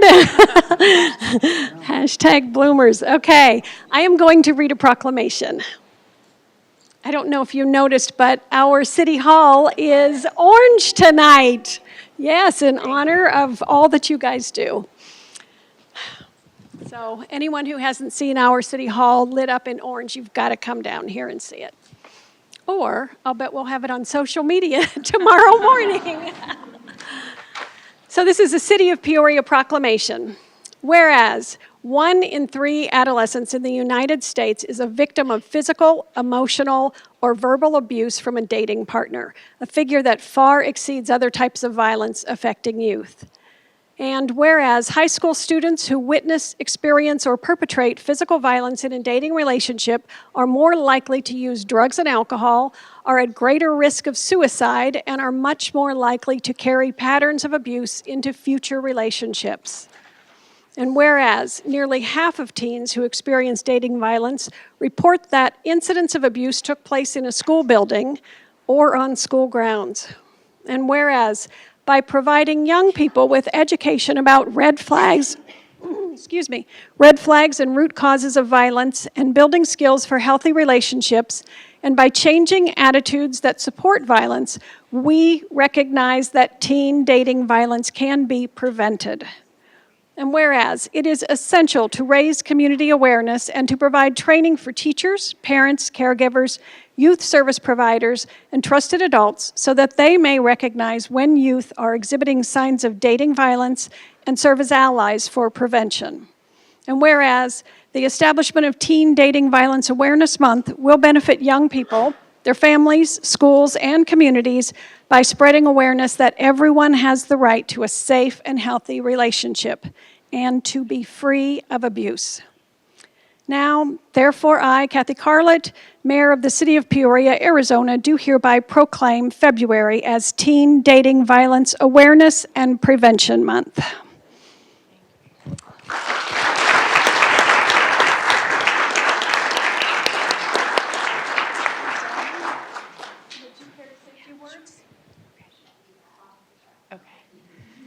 Thank you, Mayor Carlett, and thank you, City Council and the City of Peoria for your long-standing support of Bloom 365 and our efforts to address everything that you just read in that proclamation. For those of you who don't know about our organization, we are truly youth-centered and youth-led, so I'm not going to hold the mic too long, but I just want to share what we do in the City of Peoria so that if any of you know young people who might benefit from our services, that you can share our resources. We provide a 7-lesson education curriculum in Peoria Unified School District schools, as well as charter schools within the City of Peoria. That education leads to young people who reach out for help because they've witnessed, experienced, or potentially perpetrated dating violence, domestic violence, or sexual violence. That also leads to interventions for young people who say, hey, I'm controlling, I'm abusive, I'm violent, what do? I need some support because I recognize these signs in me. And the other part of our work, really most importantly, is we train school personnel, adults, parents, caregivers, anybody that interacts with youth on what do you do if these signs show up. And the key to our work is everybody standing here. We adults cannot do this work. This Generation Z and Generation Alpha, they have the power and potential to uproot abuse for their generation. And they're all trained peer advocates here, some members of our staff, but I want to share the mic with Sanvi Tiwari, who is going to share a little bit about why she got involved in this movement and her big call to action for the City of Peoria. Thank you, Donna. Hi, I'm Sambi. I'm a lead peer advocate at Basis Peoria. I have the honor of being here today, and I've also invited a couple of my PAC members, and I feel like it's really important that I recognize them because they've helped me so much with the club that I have at my school. So we have Kira, Tatiana, and Riti, who have sacrificed the school night to be here today in this really great day.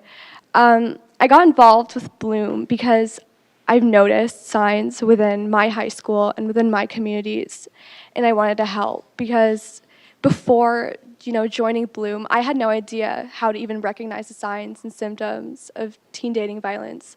And I feel like a lot of people don't know how to do that. So I feel like as a Peoria citizen, it's my responsibility to help people recognize the symptoms and to help whoever I can overcome anything that they're going through.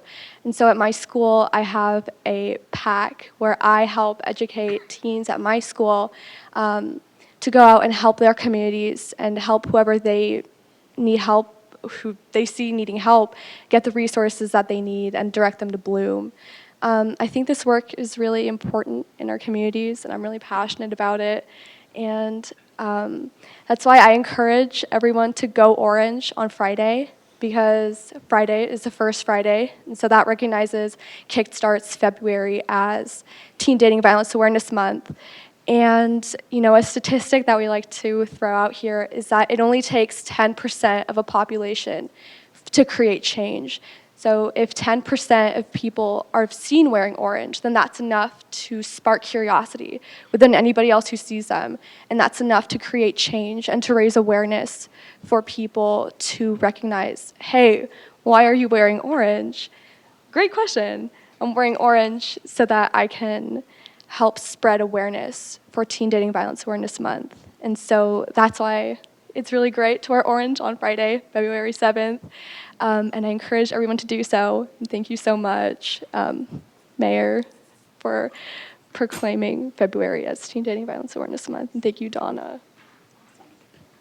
Who's going to wear orange on Friday? Thank you, and I think now it's time for a picture. Everybody just scoot in. Here, let's hold it.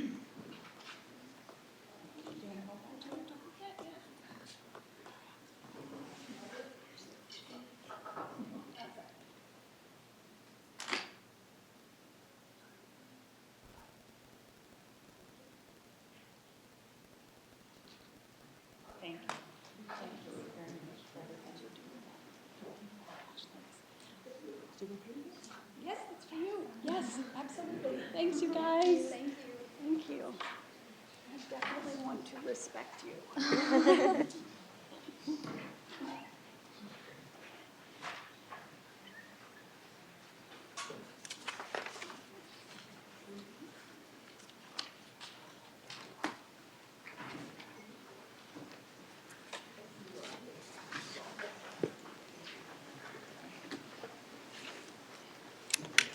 This really is a great city, isn't it?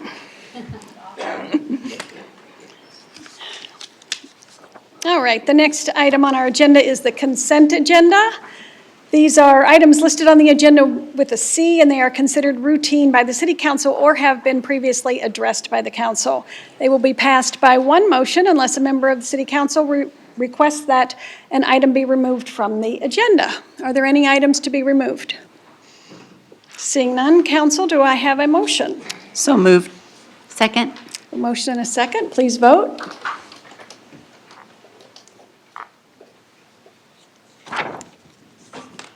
And the consent agenda passes unanimously. We will now move on to new business. We'll begin with item 13R, contract. They're on. Oh, there you go. Contract, Markham Contracting Company, Inc., Section 12, near-term drainage improvements, Phase 2. And get a staff report from our city manager, Mr. Tyne. Thank you, Mayor and Council. And Adina Lund, our Development and Engineering Director, will present on improvements. With this construction approval would allow for improvements in drainage and that are very much needed. So I'll pass this over to Ms. Lund. Thank you. Thank you, Jeff. Thank you, Mayor and Council. I'm happy to be here tonight. And I don't want to just talk about the award for tonight. I want to talk about the overall program we've been doing in this area. Just a little refresher and more to come. So first of all, we call this Section 12. If you're not an engineer or a surveyor, you don't really know what that term means.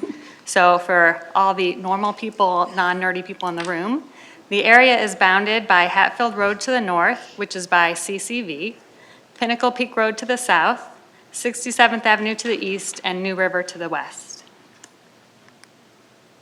This is a reminder of the storm that brought us all here today. This was a storm from September of 2014.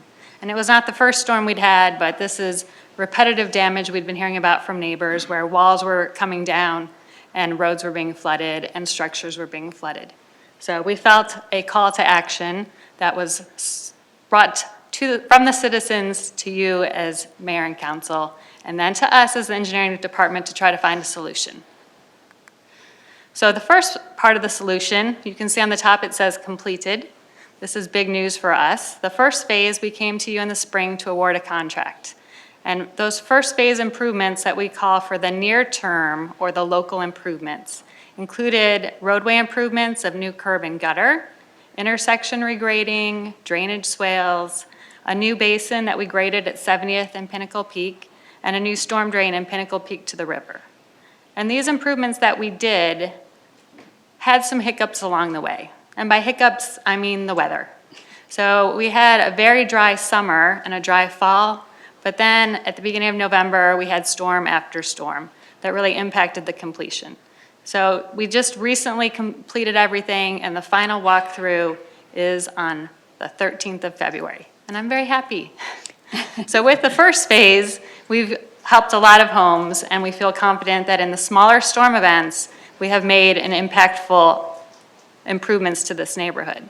And then we come to, this is what we were looking at before. On the top picture, this is from Google Earth, and you can see this was after a storm event, and there was still ponding in the roadway.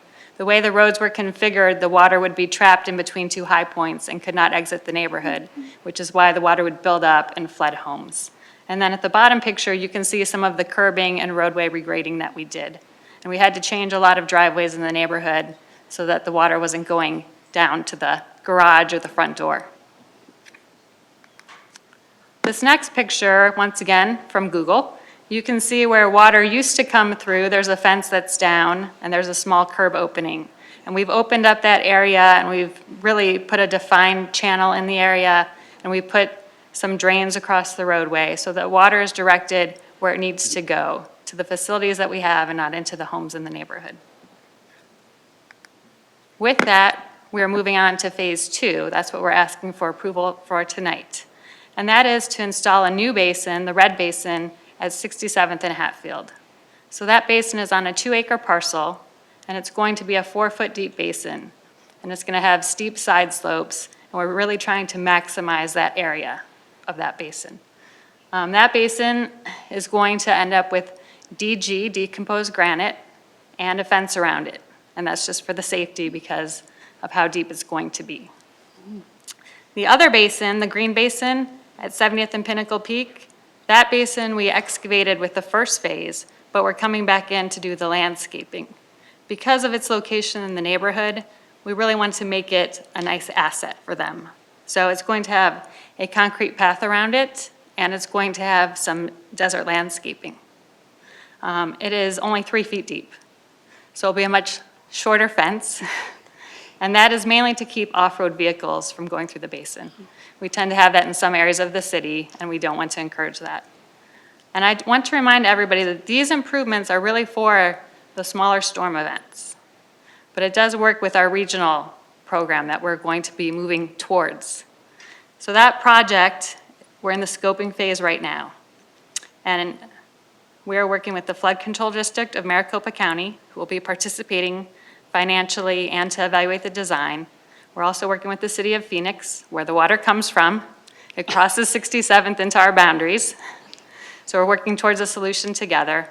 We're also looking at widening the road with that project. So with the scoping study, we'll be having a public meeting in the spring for the residents to come and preview what our plans are.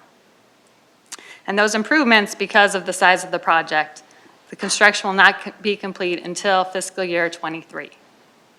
So it's a long term, but we had to do something in the near term to get the water safely moving through the neighborhood, to keep those structures dry and to keep walls from going over in even the smallest storms.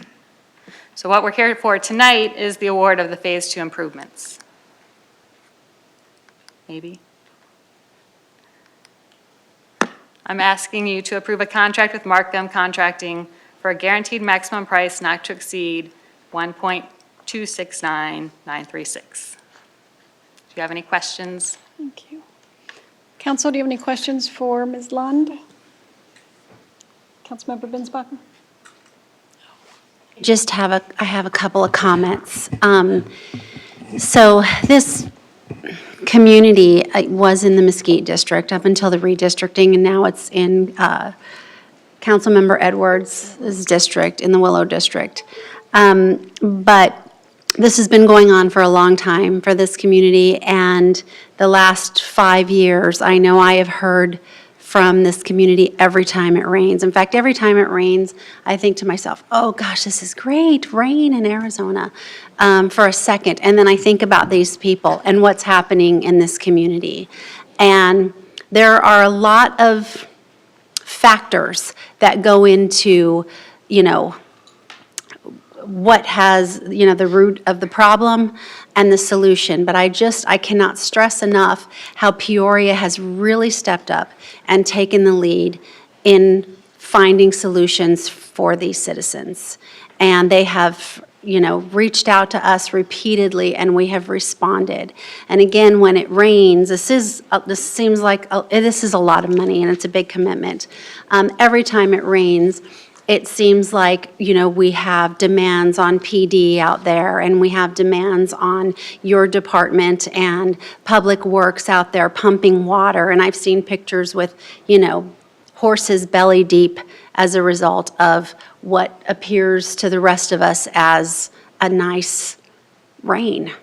And so, and this is one step towards another in the regional project. So I think this is moving them the right direction, and definitely an example of the power of the people asking for support from their city, and Peoria has taken the lead, and I'm really proud and grateful for all your effort and your entire team. Thank you. Thank you. I will say we had many public meetings, and the council member got to hear from a lot of the constituents about their specific situation. They really pointed out in detail where the problems were, which helped us in identifying solutions. But I know that she has spent a lot of time communicating with those neighbors. She has, and would you like to make a motion? Yes, and I motion to approve the contract with Markham Contracting. I'll second. Okay. Council, please vote. Passes unanimously. Thank you. Right. We will now move on to item number 14, budget amendment, autonomous vehicle demonstration project at P83. Mr. Time. Thank you, Mayor and Council. And as we've discussed in recent study sessions, there's quite a number of new and emerging and important trends in the realm of transportation and how we provide mobility to our residents. And one of those areas, of course, is in the area of autonomous vehicles, which creates a bit of uncertainty for this type of movement around. So in the spirit of that, we have Kevin Burke, our Public Works Director, to talk about an opportunity that we'll have for your consideration. Great. Thank you, Mayor and Council. Back for more transit fun. Just can't get enough tonight. So here we go. The future is now. Peoria's autonomous vehicle demonstration project. Very excited to be bringing this to your attention. If you'll remember back last summer, we had a nice study session about the future of mobility, and we looked at all sorts of different trends that were emerging. One of them was the idea of autonomous vehicles, and this is certainly a technology that has been accelerating over recent years and is coming to market quicker and quicker. The idea, though, at the time was, we said, proceed cautiously, recommended looking at these things in pilot programs and seeing just how they fit into our overall bundle of transit services and how we provide that. So at that time, going into FY20, we budgeted some contingency funds in case an opportunity arose. And lo and behold, an opportunity has arisen. Here we are. I present the Navia Autononom DL4. So obviously we got to work on a name, but that is the vehicle. Navia is the manufacturer. They're a company out of France, but Beep is actually the company that we are working with. They essentially present a turnkey operation to the city that brings the vehicle along with the permits, the insurance, the attendants, et cetera. And I'll talk just a little bit more about that later. But this is a vehicle with no driver, no steering wheel, no pedals, no driver's seat. It is truly autonomous, and if you'll remember this chart from our summer study session, this is considered a level 5 vehicle. These cars can operate entirely on their own without any drivers present. However, that's not how we're going to operate it. We will have an attendant on board at all times in this vehicle. The attendant does a number of things, such as making sure people get on and off safely.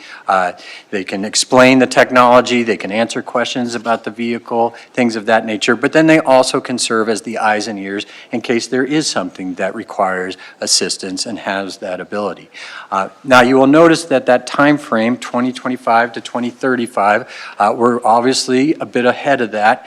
That, one, speaks to how quickly this technology keeps evolving and bringing us to the present, but also recognize that this vehicle is a low-speed autonomous vehicle. So the maximum speed is about 15 to 18 miles per hour, and that puts it in kind of a different category than you see with cars like Waymo, who are driving at full speed, or even some of the Tesla activities. But those are farther down on the scale. So let me give you, as an intro, this is a little bit more of the vehicle that will be operated here in Peoria. This was the grand opening in Lake Nona, Florida. So we'll go ahead and play this.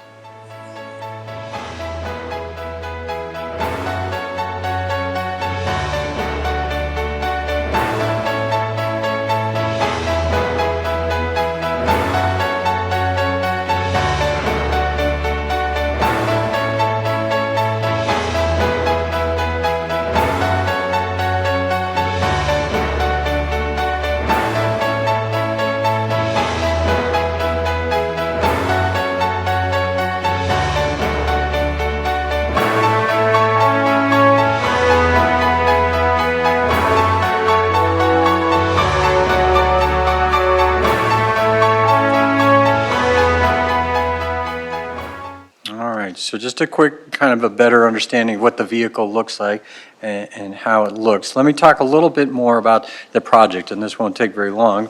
The idea here is really three particular goals to a demonstration project. First is that we think autonomous vehicles have the best potential to fit into the first mile, last mile elements of transit.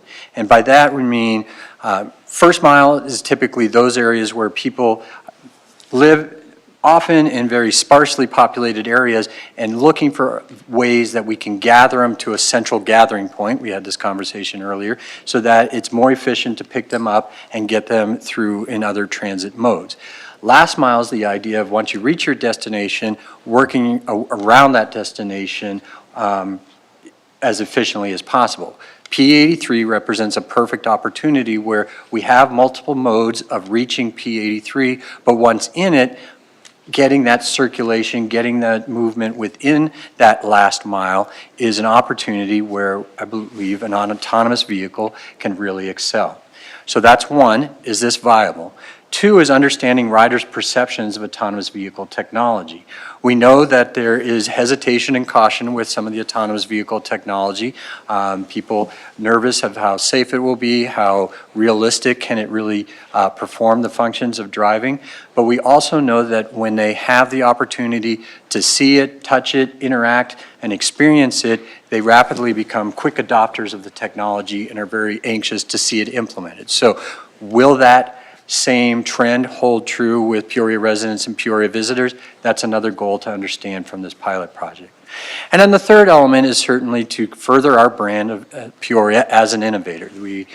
This is definitely cutting edge, and this is a first in Arizona, among many firsts, but this is an important part to our overall brand as an innovator and making Peoria the place.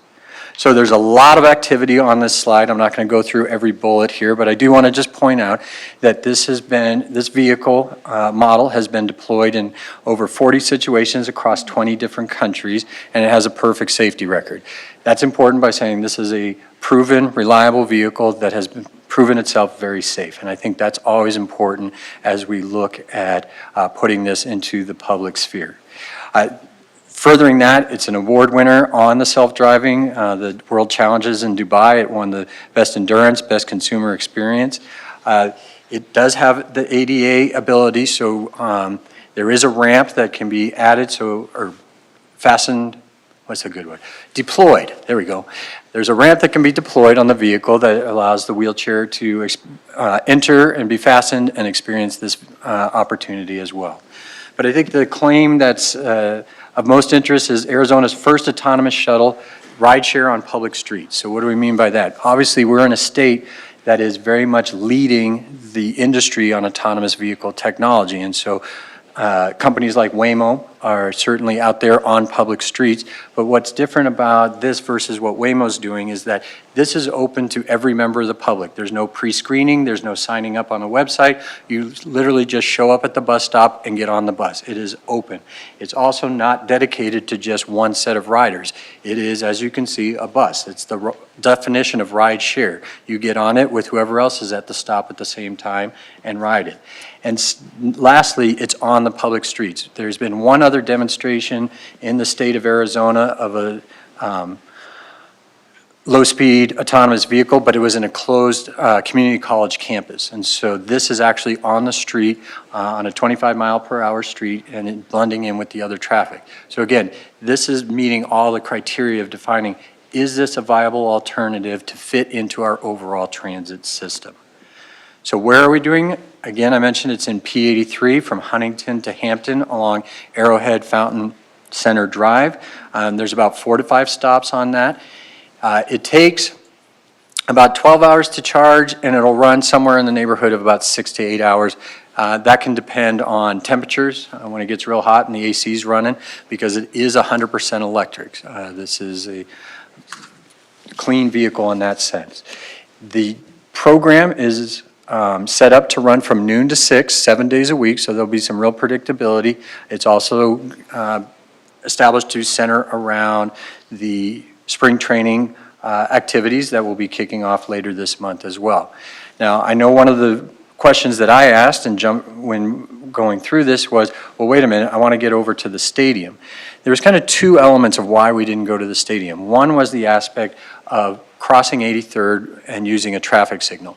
The vehicle is capable of that, but that is another level of the technology, particularly because the speeds start to increase, whether it's Paradise Valley Lane, Paradise Drive, or the other streets. You start to look at having to dedicate areas for that vehicle. Second is, as we all know, there's a lot of traffic that comes into the stadium during spring training. It kind of defeats the experience if you're just sitting in an autonomous vehicle in gridlock traffic. So again, the idea was more to have this as an experience in parallel with spring training and those activities. And I'm not degrading the sports complex operation. They get traffic in and out of there very quickly. We're just trying to make the most of the opportunity. All right. So the last slide here is that this has a budget expense of $78,500. Again, this is a contract with BEEP, who provides the federal and state permits. They provide the insurance, the attendance, they program, they monitor the vehicle. This has ended up being a very good price. We had budgeted in the neighborhood of $150,000 in contingency funds, and so we're able to pull this off for about half that price. So this is 60 days of every day providing this service, and hopefully we will see a great number of folks come through and take advantage of it. So you got old tech and new tech side by side. Any questions? Council, could you possibly have any questions? Councilmember Patena. Kevin, the attendant that'll be riding on the vehicle, does he have, at that point, have any control of that vehicle at all?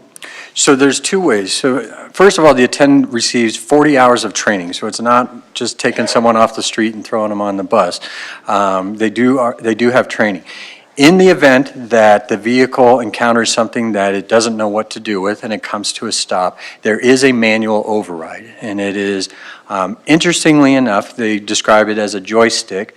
The joystick, however, is an Xbox remote, what do you call the little handle, the Xbox handle? It's unbelievable. They plug it into the computer and they drive the car with the Xbox, so controller. But that is the joystick that allows a manual override. Any other questions? Councilmember Edwards? Kevin, well, this is a pilot program. What kind of advertising are you going to do? Can we advertise on this? I mean, are we able to put a wrap on this or something to advertise the P83 area like we've done with the P83 signage? Thank you, Mayor, Councilmember Edwards. So we are looking at possibly putting a wrap on it.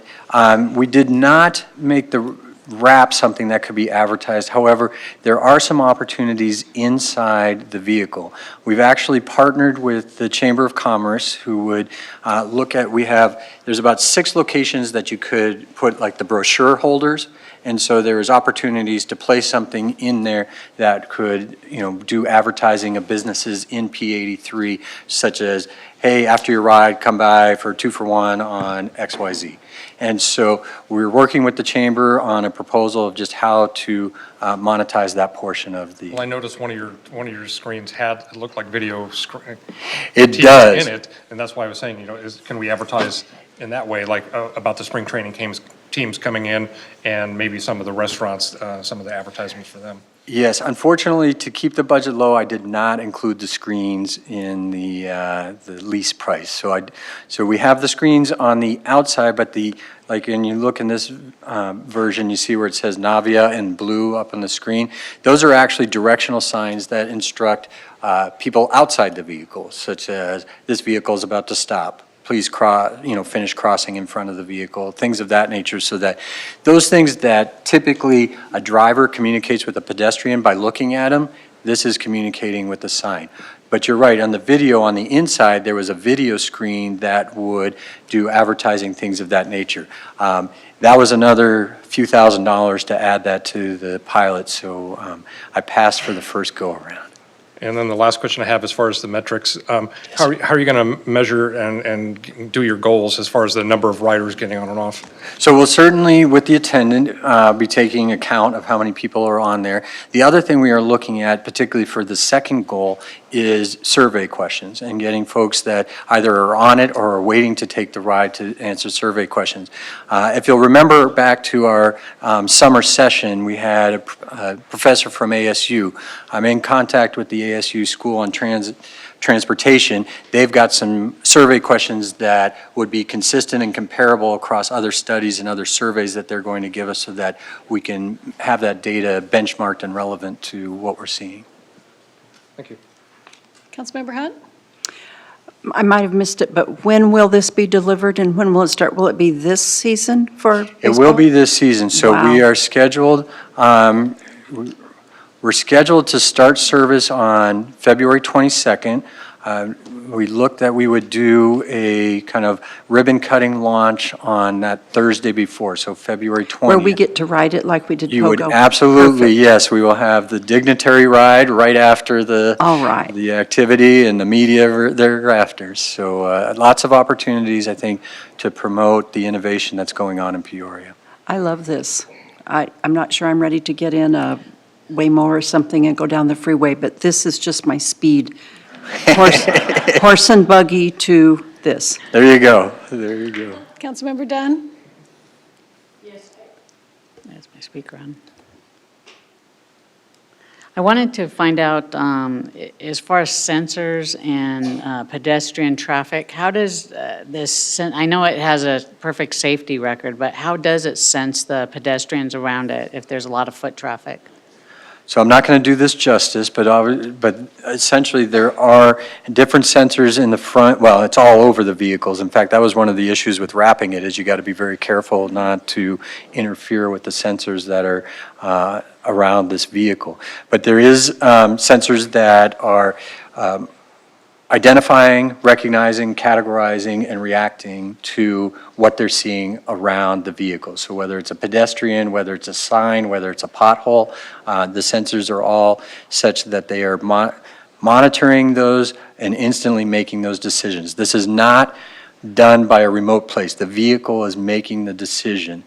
The only time that if the vehicle sees something that it does not know how to respond to, it stops. And that's when outside parties can come in and understand, why has the vehicle stopped? What is it seeing that it doesn't understand? And that's the monitoring that goes on by the company, as well as then the attendant can be responsive to take over. Beyond that, I don't have a good, it's about the depth of my knowledge on the LiDAR and radars, the sensors that are on there. So I do have two other questions. So any computer can be hacked into. What are some redundancies built in to prevent some of this? Sure. Again, for the most part, the vehicle is making decisions internally. And so the hacking is all based on then an outside, getting into it. The idea here is that it is being monitored by the company at all times to know that if something has changed in that computer, in that signal that they have with it. But again, its instinct is that if anything is unrecognizable, it stops. And then it just doesn't move until somebody comes in and corrects the programming or corrects those ideas. And then last question is, as far as, I know this other company is pretty much handling a lot of the details. Yes, Are ma'am. they also handling liability? They are, Mayor, Councilmember Dunn. The liability is theirs, and that was a very specific negotiating point of the contract. And so if it's in an accident, if somebody trips falling out of the front door, those are all the responsibilities of BEEP. Thank you. Any other questions? Okay, so we're having it for 2 months, is that correct? 60 days? 60 days. 60 days. And what happens after 60 days? Do we take the analysis or the data that we've gotten from our residents and then analyze it and decide if we want to Yeah, I proceed think this that method? it's a good opportunity to then understand, did this meet our goals? Did it exceed our goals? Are there other opportunities that we may look at? Coincidentally, we're ending about the time we're looking at budgets, so this is an opportunity to say, is there a next step in this process, and do we want to look forward to that next step, and what does that entail? So I think the timing works out ideally for just that kind of conversation. Let's debrief how it worked, how it met the goals, and then decide what's the next steps. And so this company, the reason that we are going in a straight line and at such a slow speed, not crossing any busy streets, is not because this vehicle is not capable of it. It's just because during the pilot program, we don't want to go too fast. Yes, ma'am. And in all candidness, we've been working on this on a pretty fast pace, and so we took a more simple approach to it. This was something that really became available in late November, and so it was something like, okay, it still makes sense. We still can deploy this by your spring training dates, but we do need to keep it a more simple deployment as opposed to some of the more complicated things that it can do. Well, I think it's a really interesting concept, and I'm happy that Peoria is looking towards the future of transportation. I think we always need to be on the lookout for what's happening next. We can't just keep building freeways forever. No. So with that, council, is there, oh, wait, excuse me. Did you want to make a comment? Quick question. Yes, ma'am. Again, Mayor asked about, what we do after 60 days, and it happens that the pilot is happening, the half of it during spring training.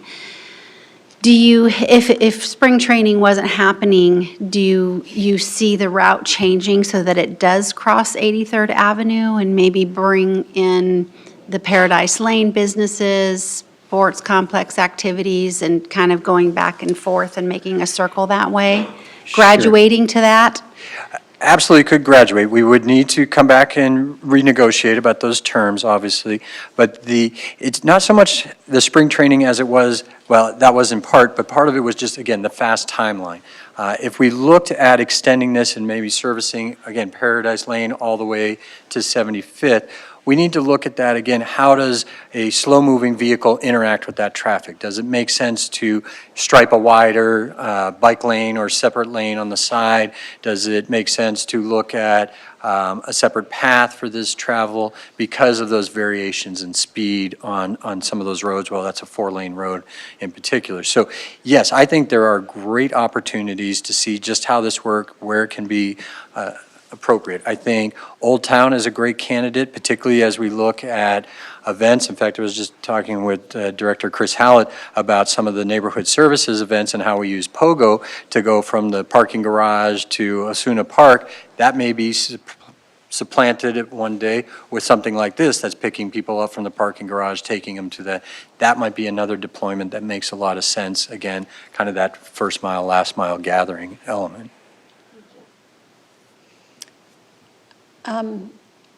Okay, and so, is there a place that people, our residents, can go to right now to find out more information and decide if they want to come down and take a ride? This is definitely a work in progress, but in the next couple of weeks, we will have the website up, we will have collateral developed, and we will be reaching out to businesses as well as our residents in various forms of outreach to tell them about the opportunity and give them details of how to access it. But will be very readily accessible by our community. Okay, great, thank you. Council, further questions, discussion? All right, do I have a motion? So moved. Second.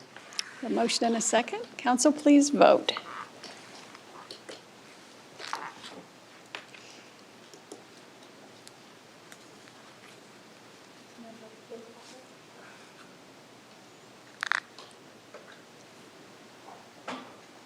And it passes unanimously. Thank you. Thank you, Mayor, Council.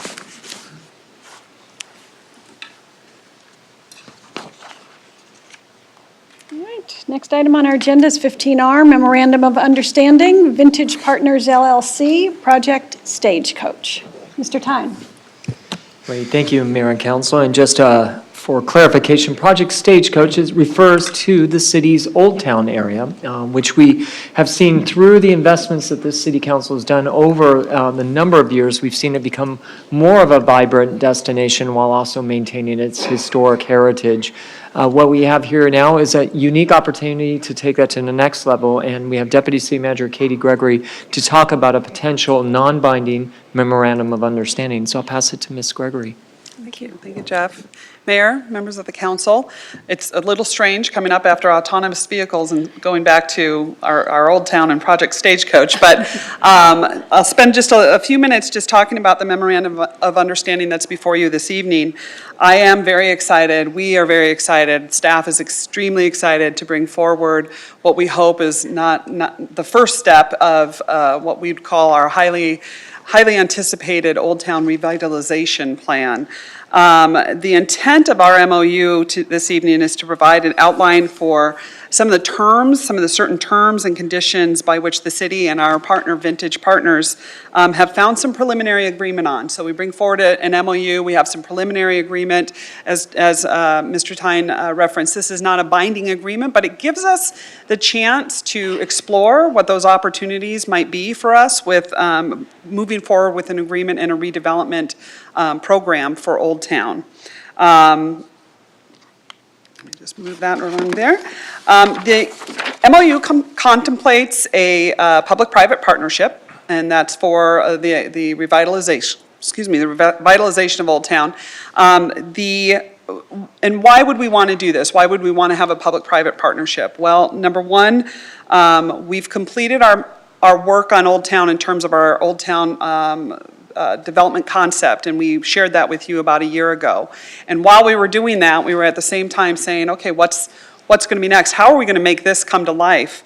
And really what we need to do is we need to bring in that private investment into Old Town.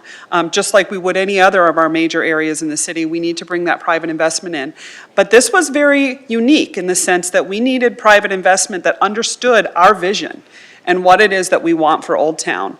That we wanted to create those unique experiences in Old Town. We wanted to hold on to that and honor that past that Old Town has, bring it some life, reinvigorate it, create that sense of place, those things that we talk about so much in our council retreats about how important it is to bring people a sense of place and a gathering space and a place they want to be, and to help foster some of those, what I call the entrepreneurs, the smaller retail, the more neighborhood feel places, the places you come for a local chef-driven restaurant and an experience while you're doing that. So we don't want to take away from what we truly believe Old Town can be, and we want to honor that. And so we needed to have a development partner who understood that and understood how to do that and do it, because we're not the experts clearly in private development, but we certainly know that there are experts out there. So we think we found someone, and that is with Vintage Partners.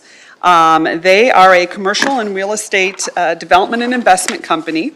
I want to just real quickly point out that one of their folks is here. Hartley Rohde from Vintage is here. He's kind of representing this evening. But I got to tell you a little bit of the backstory of this is that we, as staff, once we kind of talked about Old Town, Scott presented his Old Town revitalization or Old Town concept. Everybody really was very excited about that, and we as staff started getting together and saying, what's next? What do we like? What's out there? What makes sense? And what would work in an Old Town? And one project that we fell upon was the Churchill project in downtown Phoenix. And Hartley and his development partner, Cal, that was their concept. They created the Churchill. And we went and visited that, and Jen doing the stuff that only Jen Stein does as our communications director, and of course Rick working with her as our ED director, they just moved forward with that and started having meetings and started meeting with Hartley and Cal and started understanding what they were doing, asking lots of questions. How do you make this happen? How did you come up with the concept? Will you bring the concept to Peoria? So through those relationships and through that consistent relationship that we grew with Hartley and Cal, we met Vintage Partners as part of that too. So it's been less than a year, but I feel like we've been growing up together over the last year with Vintage. So they've got lots of experience. They have experience in not only commercial real estate development, but in building preservation and in adaptive reuse and management of uses. So we're very excited to have them on board. If you might be familiar with their Uptown Plaza project that's on Central and Camelback, beautiful. They paid homage to the history of that development, and we saw that they understand what it means to recognize what is important and what tells the story, and then how to get people there. So that was our partner that we found, and with that, we started talking about, well, what might this look like? So I'm just showing here, this is just a concept of where we think the project overview area is. It could get bigger, it could possibly shrink. I mean, we want to have a little bit more of an opportunity to talk about what really will work, but you can see the blue shows kind of the general project area. The red outline parcels are city-owned parcels that we're considering right now as part of the MOU. That could change as well, but we just wanted to kind of show a sense of what some of that is. Old Town, as it sort of sits probably a year ago or so, and what we think could be part of a future Old Town, bringing in different things. Obviously, you can see here on this one, showing what we believe we might be able to do with our old school and the area in that area where we've got a lot of activity already going with Driftwood and some of the other things that are going on in that area that we think we can activate that.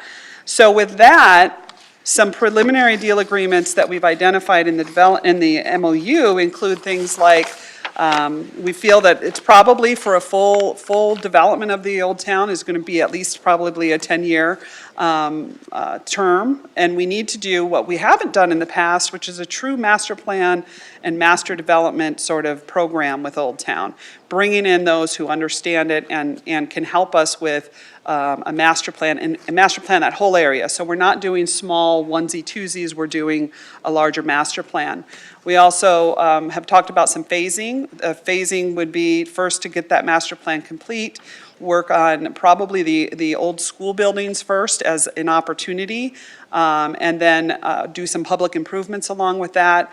So we have some phasing that's identified as part of this.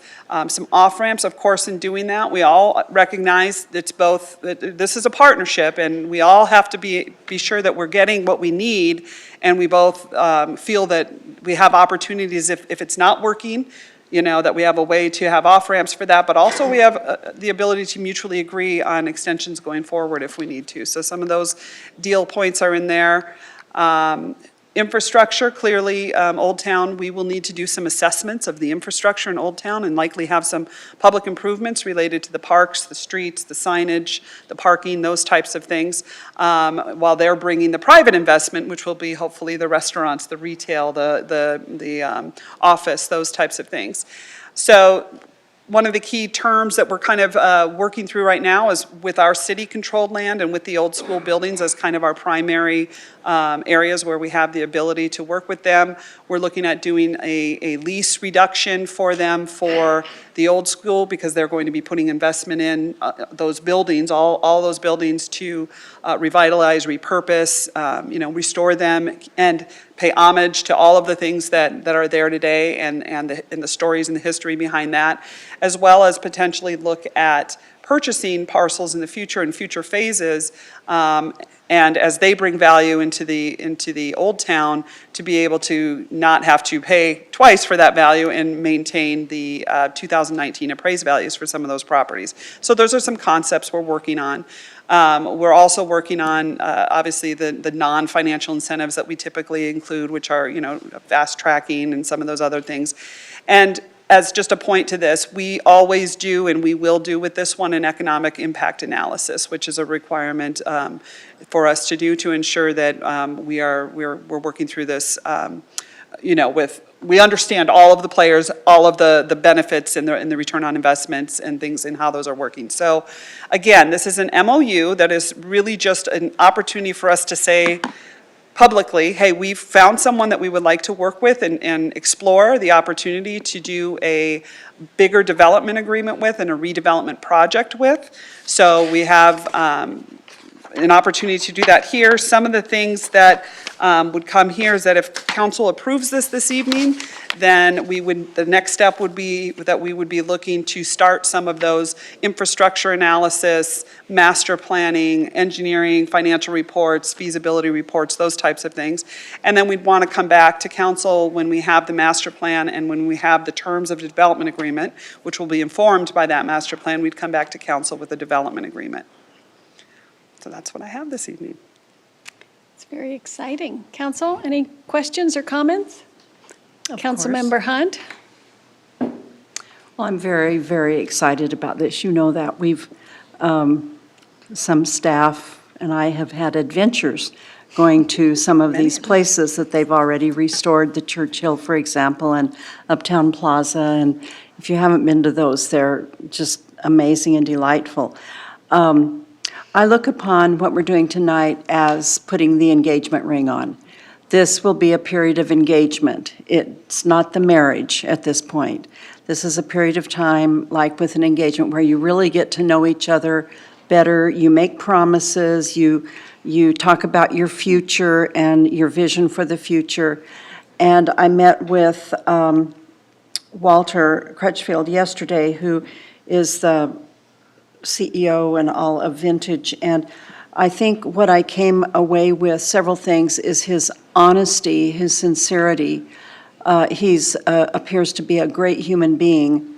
And the other thing was that he craves the opportunity to keep our history evident in the buildings that he's going to be constructing for us and the designs. He wants donations, if you will, of historic items that he will be able to place in those buildings.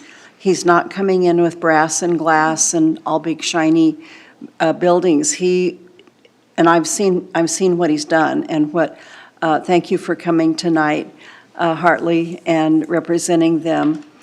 What you did with the Churchill is unbelievable. They used shipping containers, those big things, and use those for building, which is quite a new concept, but really very, very nice.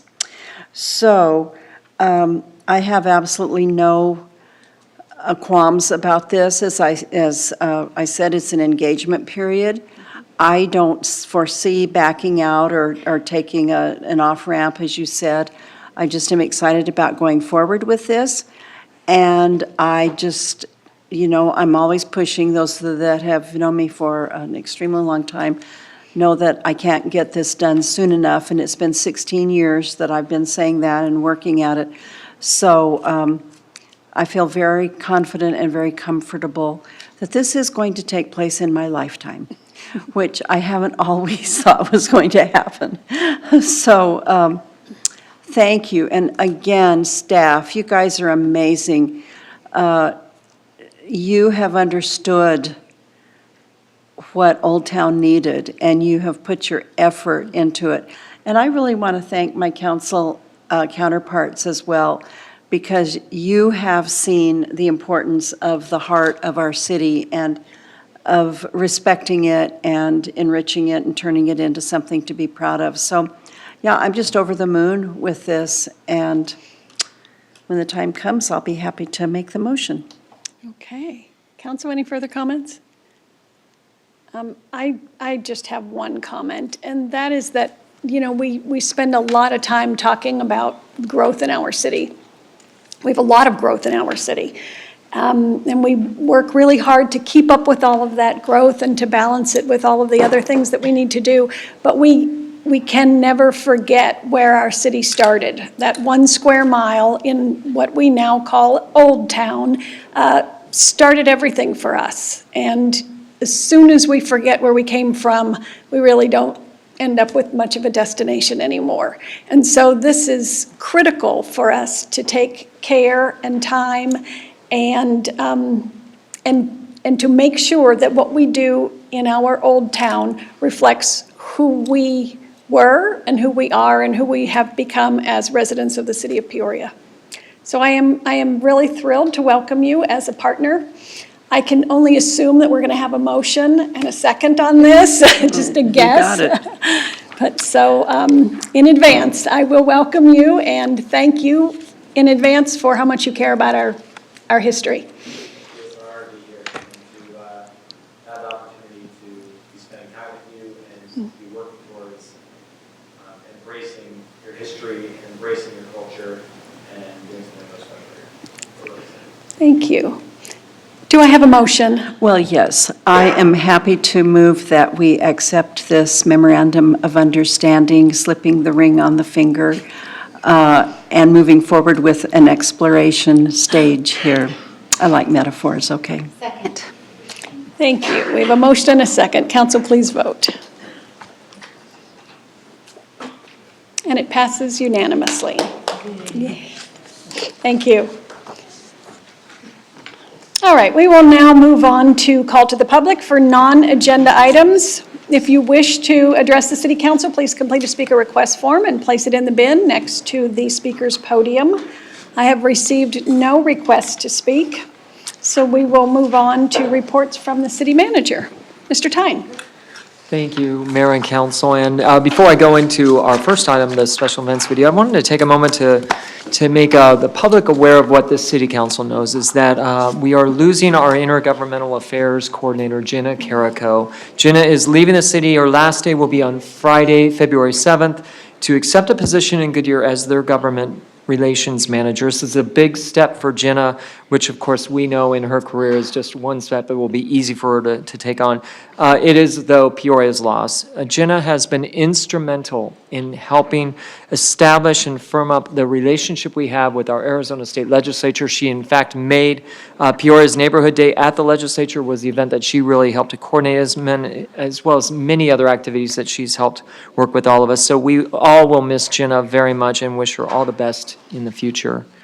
Real quick, I'd like to go ahead and we'll introduce the 2-minute video that is packed with upcoming special events in the city. It includes 2 different park fests, the Second Saturday's Neighborhood Pride, Bravo Peoria, Devour the World, and of course, spring training. And I would like to do a quick special shout out for someone I saw in the audience, Mary Lou Stevens, instrumental in bringing the Devour the World event to the city of Peoria. That culinary festival is a premier festival that is well known across the country and something probably to recognize as we go through this video.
And it's officially springtime in Peoria, as we can tell.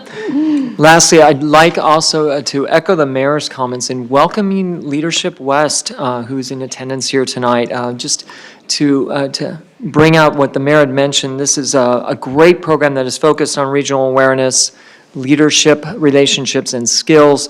But it also, that requires 150-plus hour intensive program commitment, and so we so appreciate that. This is in their 25th year and includes 500-plus alumni, some that are in the audience here, including Peoria staff that have been involved in this, and we so appreciate your attendance and are excited to work with you as you go forward in your own careers. So that is all I have. Thank you, Mayor. Thank you. Okay, we are going to start with Youth Council Liaison Ravindran. So me and Brighton today had the opportunity to judge more constitutional contests, except this time 5th and 6th grade. And I was amazed by their literary talent and their passion for writing that they showcase in their responses. And so the youth board's been currently working and finalizing Youth Government Day. And so we're still kind of working on that. But we're also working on other activities that we're going to do for the rest of the year. I would also like to thank all the firefighters and police officers and other public safety officers for the work that they do and the role that they play in our community. Before today's study session, I had no clue about the depth of the work that they do. So I'd just like to say thank you. And that's all I have. Thank you. Councilmember Dunn. I wanted to thank, there's a citizen that lives in the Pine District. His name's Daniel Orozco. And he came in, his school had a project that he wanted to find out how his local city council government worked. And so his mom brought him in, she called that day, and we got him into the office, gave him a tour, and he asked me a variety of very interesting questions. And I got to tell you, that's probably one of the most funnest days that I've had on city council, to see him taking such an interest and wanting to be engaged. So I just wanted to thank him and his parents for, raising such a fine, upstanding citizen for Peoria. I wanted to update the community Country Meadows Park improvements. We're at the 90% design phase and tentatively scheduled for a May construction start. So that's pretty exciting for the neighborhood. We also have Butler Drive street repairs. So I wanted to let the community know Suncliff Street maintenance project is slated to begin with the arrival of warmer weather, which in March. But I also found out tomorrow, February 5th, the City of Peoria street maintenance crews are going to begin removing the distressed asphalt from areas of Butler Drive between 111th and 114th Avenues. And then on Thursday, February 6th, crews will pave back milled areas with fresh pavement. Temporary lane restrictions will occur when crews are completing this maintenance work. These street repairs will help extend the life of the upcoming surface treatment that is scheduled to occur on Butler Drive in the spring. So thank you for the staff for doing that. I know it's been kind of a long project. We got unexpected bad weather, but thank you for that. It's going to be a nice improvement. And last, we have the Pine Citizen Advisory Board. The next date that we're meeting is February 12th, 5:30, and it's at City Hall in the Pine Room. And Chief Miller will be our guest speaker, so thank you, Chief, for agreeing to do that. I know the residents, whenever I drop that you're coming, they always want to come, so we're going to have a big crowd, so thank you. Thank you. Councilmember Hunt? Thank you, Mayor. Well, I know Disneyland gets all the credit, but I think one of the happiest places on earth is our Peoria Community Center, and I just want to give a shout out to them. I was there a week ago Monday for a veterans art class for veterans with PTSD, although it's open to any veterans, and they were an amazing group. They were making some projects, and they were a happy group. And then as I was leaving, I went by the bingo room, and boy, they were really happy, especially the winners. I had seen adult daycare kids going into a room, and they were doing high fives. And then on my way out, there were a lot of senior adults in the waiting area, and they were going for a day trip to Lake Pleasant on 2 buses that we provide for them. And, I mean, there was so much activity, and everybody there was just happy. They were there because they love the activity, they love the people that are there to support them. And if you are missing out, that is just an amazing service area that we provide for our citizens. If you're sitting at home and you're lonely and you don't know what to do or where to go to our community center. It's just really the happiest place in Peoria, I think.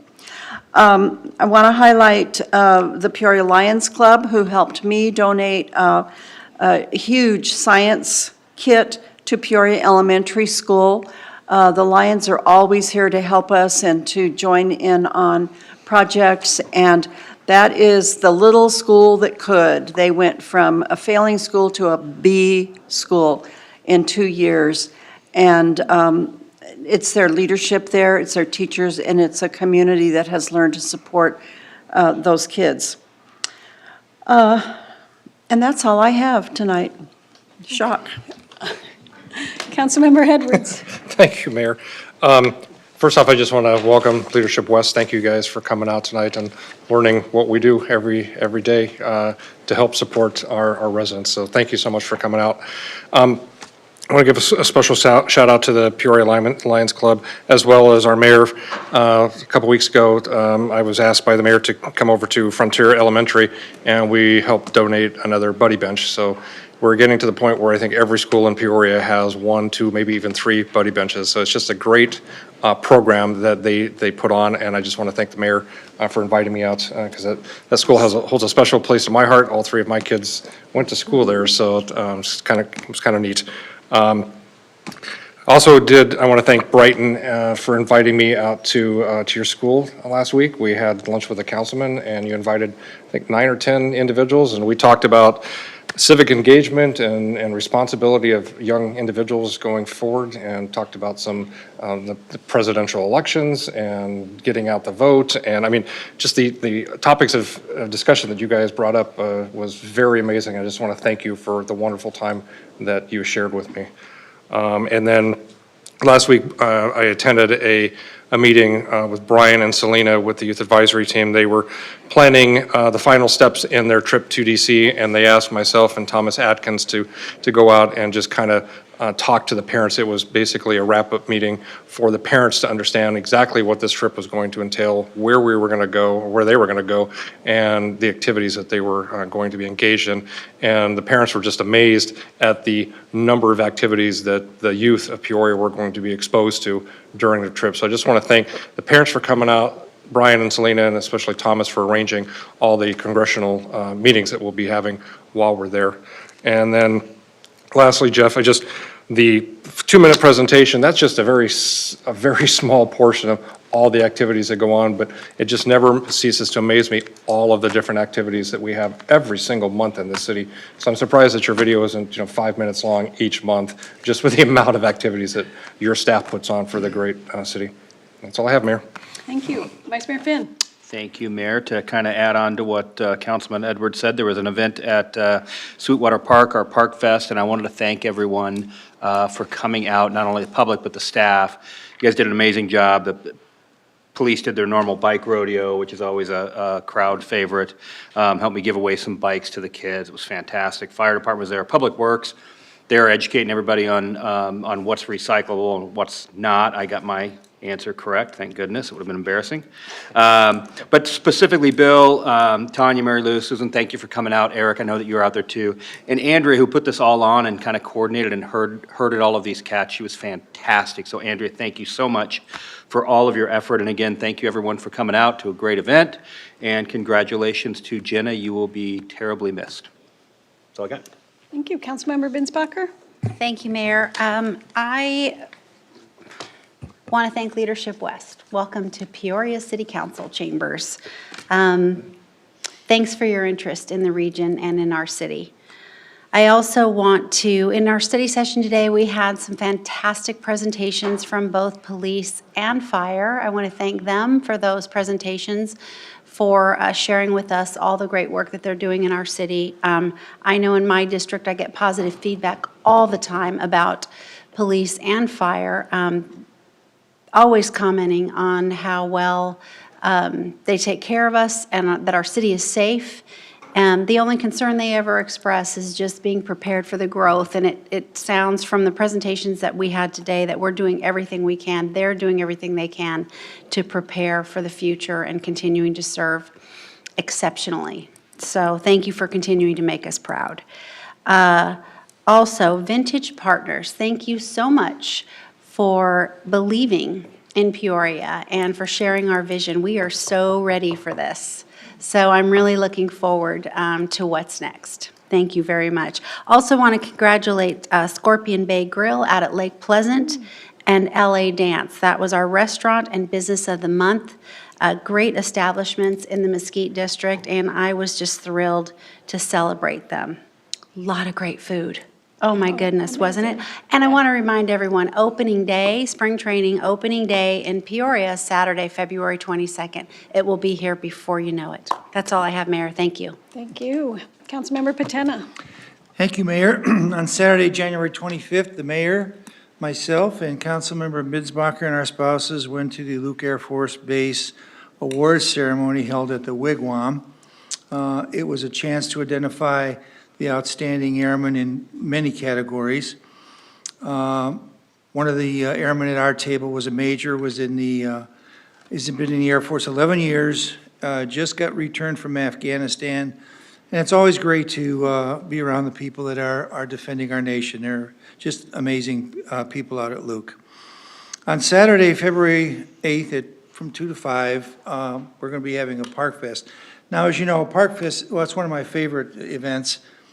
It's geared around families and children, and normally we have, food and hot dogs and chips and sodas and everything. But we didn't want to discriminate against our senior citizens. I have a large senior citizen population in the Ironwood District. So we're going to have the next Park Fest out at Westbrook Village. There'll be no bouncy houses and no walls to climb. But we are going to have free food. Ice cream, there's going to be a live music band. I'm sure it'll be 50s and 60s music. And it should be a really fun time. So if you want to come out, have some fun with me, come on out. Thank you to Leadership West for being here. Thank you for what you do and seeing what goes on at our council meetings. It's nice to have you here. Congratulations to Bloom 365 for what they do for teen dating violence and awareness and prevention. Bloom 365 has a cubicle over at our resource center. And I'd like to tell you that if any of you need assistance we have about 200 not-for-profits that we can gather up and help you solve some of your concerns or problems. We're a big city, and we want to make sure that we're able to treat our citizens the way they should be treated. So if they need any help with, say, mental illness or finding a place to house your mother in a care facility, don't hesitate to call the Resource Center or go visit them. Like Councilmember Hunt said, it's the happiest place on earth, and you can get help there if you need it. I wish the very best for Jenna. She's been a great assistant down at the state legislature for Thomas.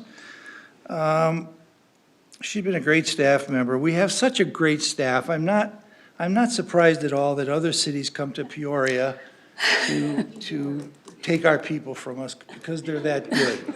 So our loss is Goodyear's gain, and sorry to see her leave. And I think that's all I have, Mayor. You don't want to say anything else about Goodyear?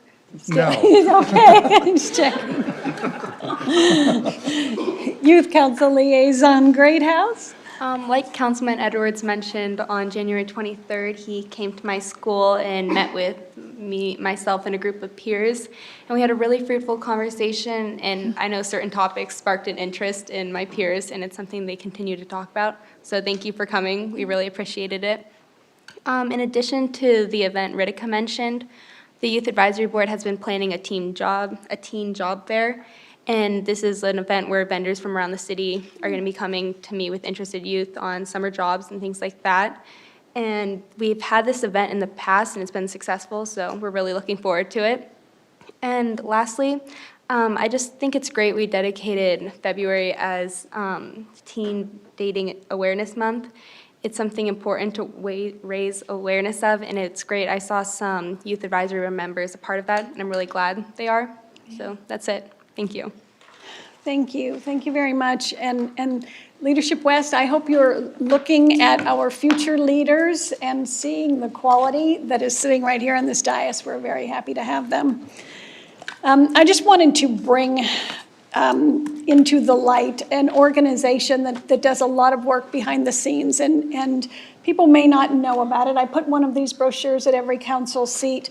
The organization is called AMWA, and they celebrated their 50th anniversary in 2019, and this is a list of their 2019 achievements, and they are considerable. And this organization has a lot to do with what happens to our water supply, how it is preserved, how it is managed, how it is legislated, and Peoria has been a member of this for a long, long time. This is a group of the 10 largest cities in the valley, which Peoria is one and has always been one.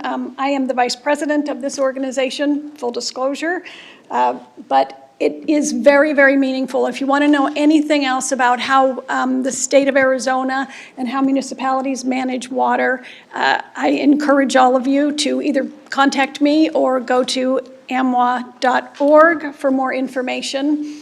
We're always ready to talk about water. Exciting subject, I know, for many people. Not so tongue-in-cheek, I mean it. And with that, we are adjourned.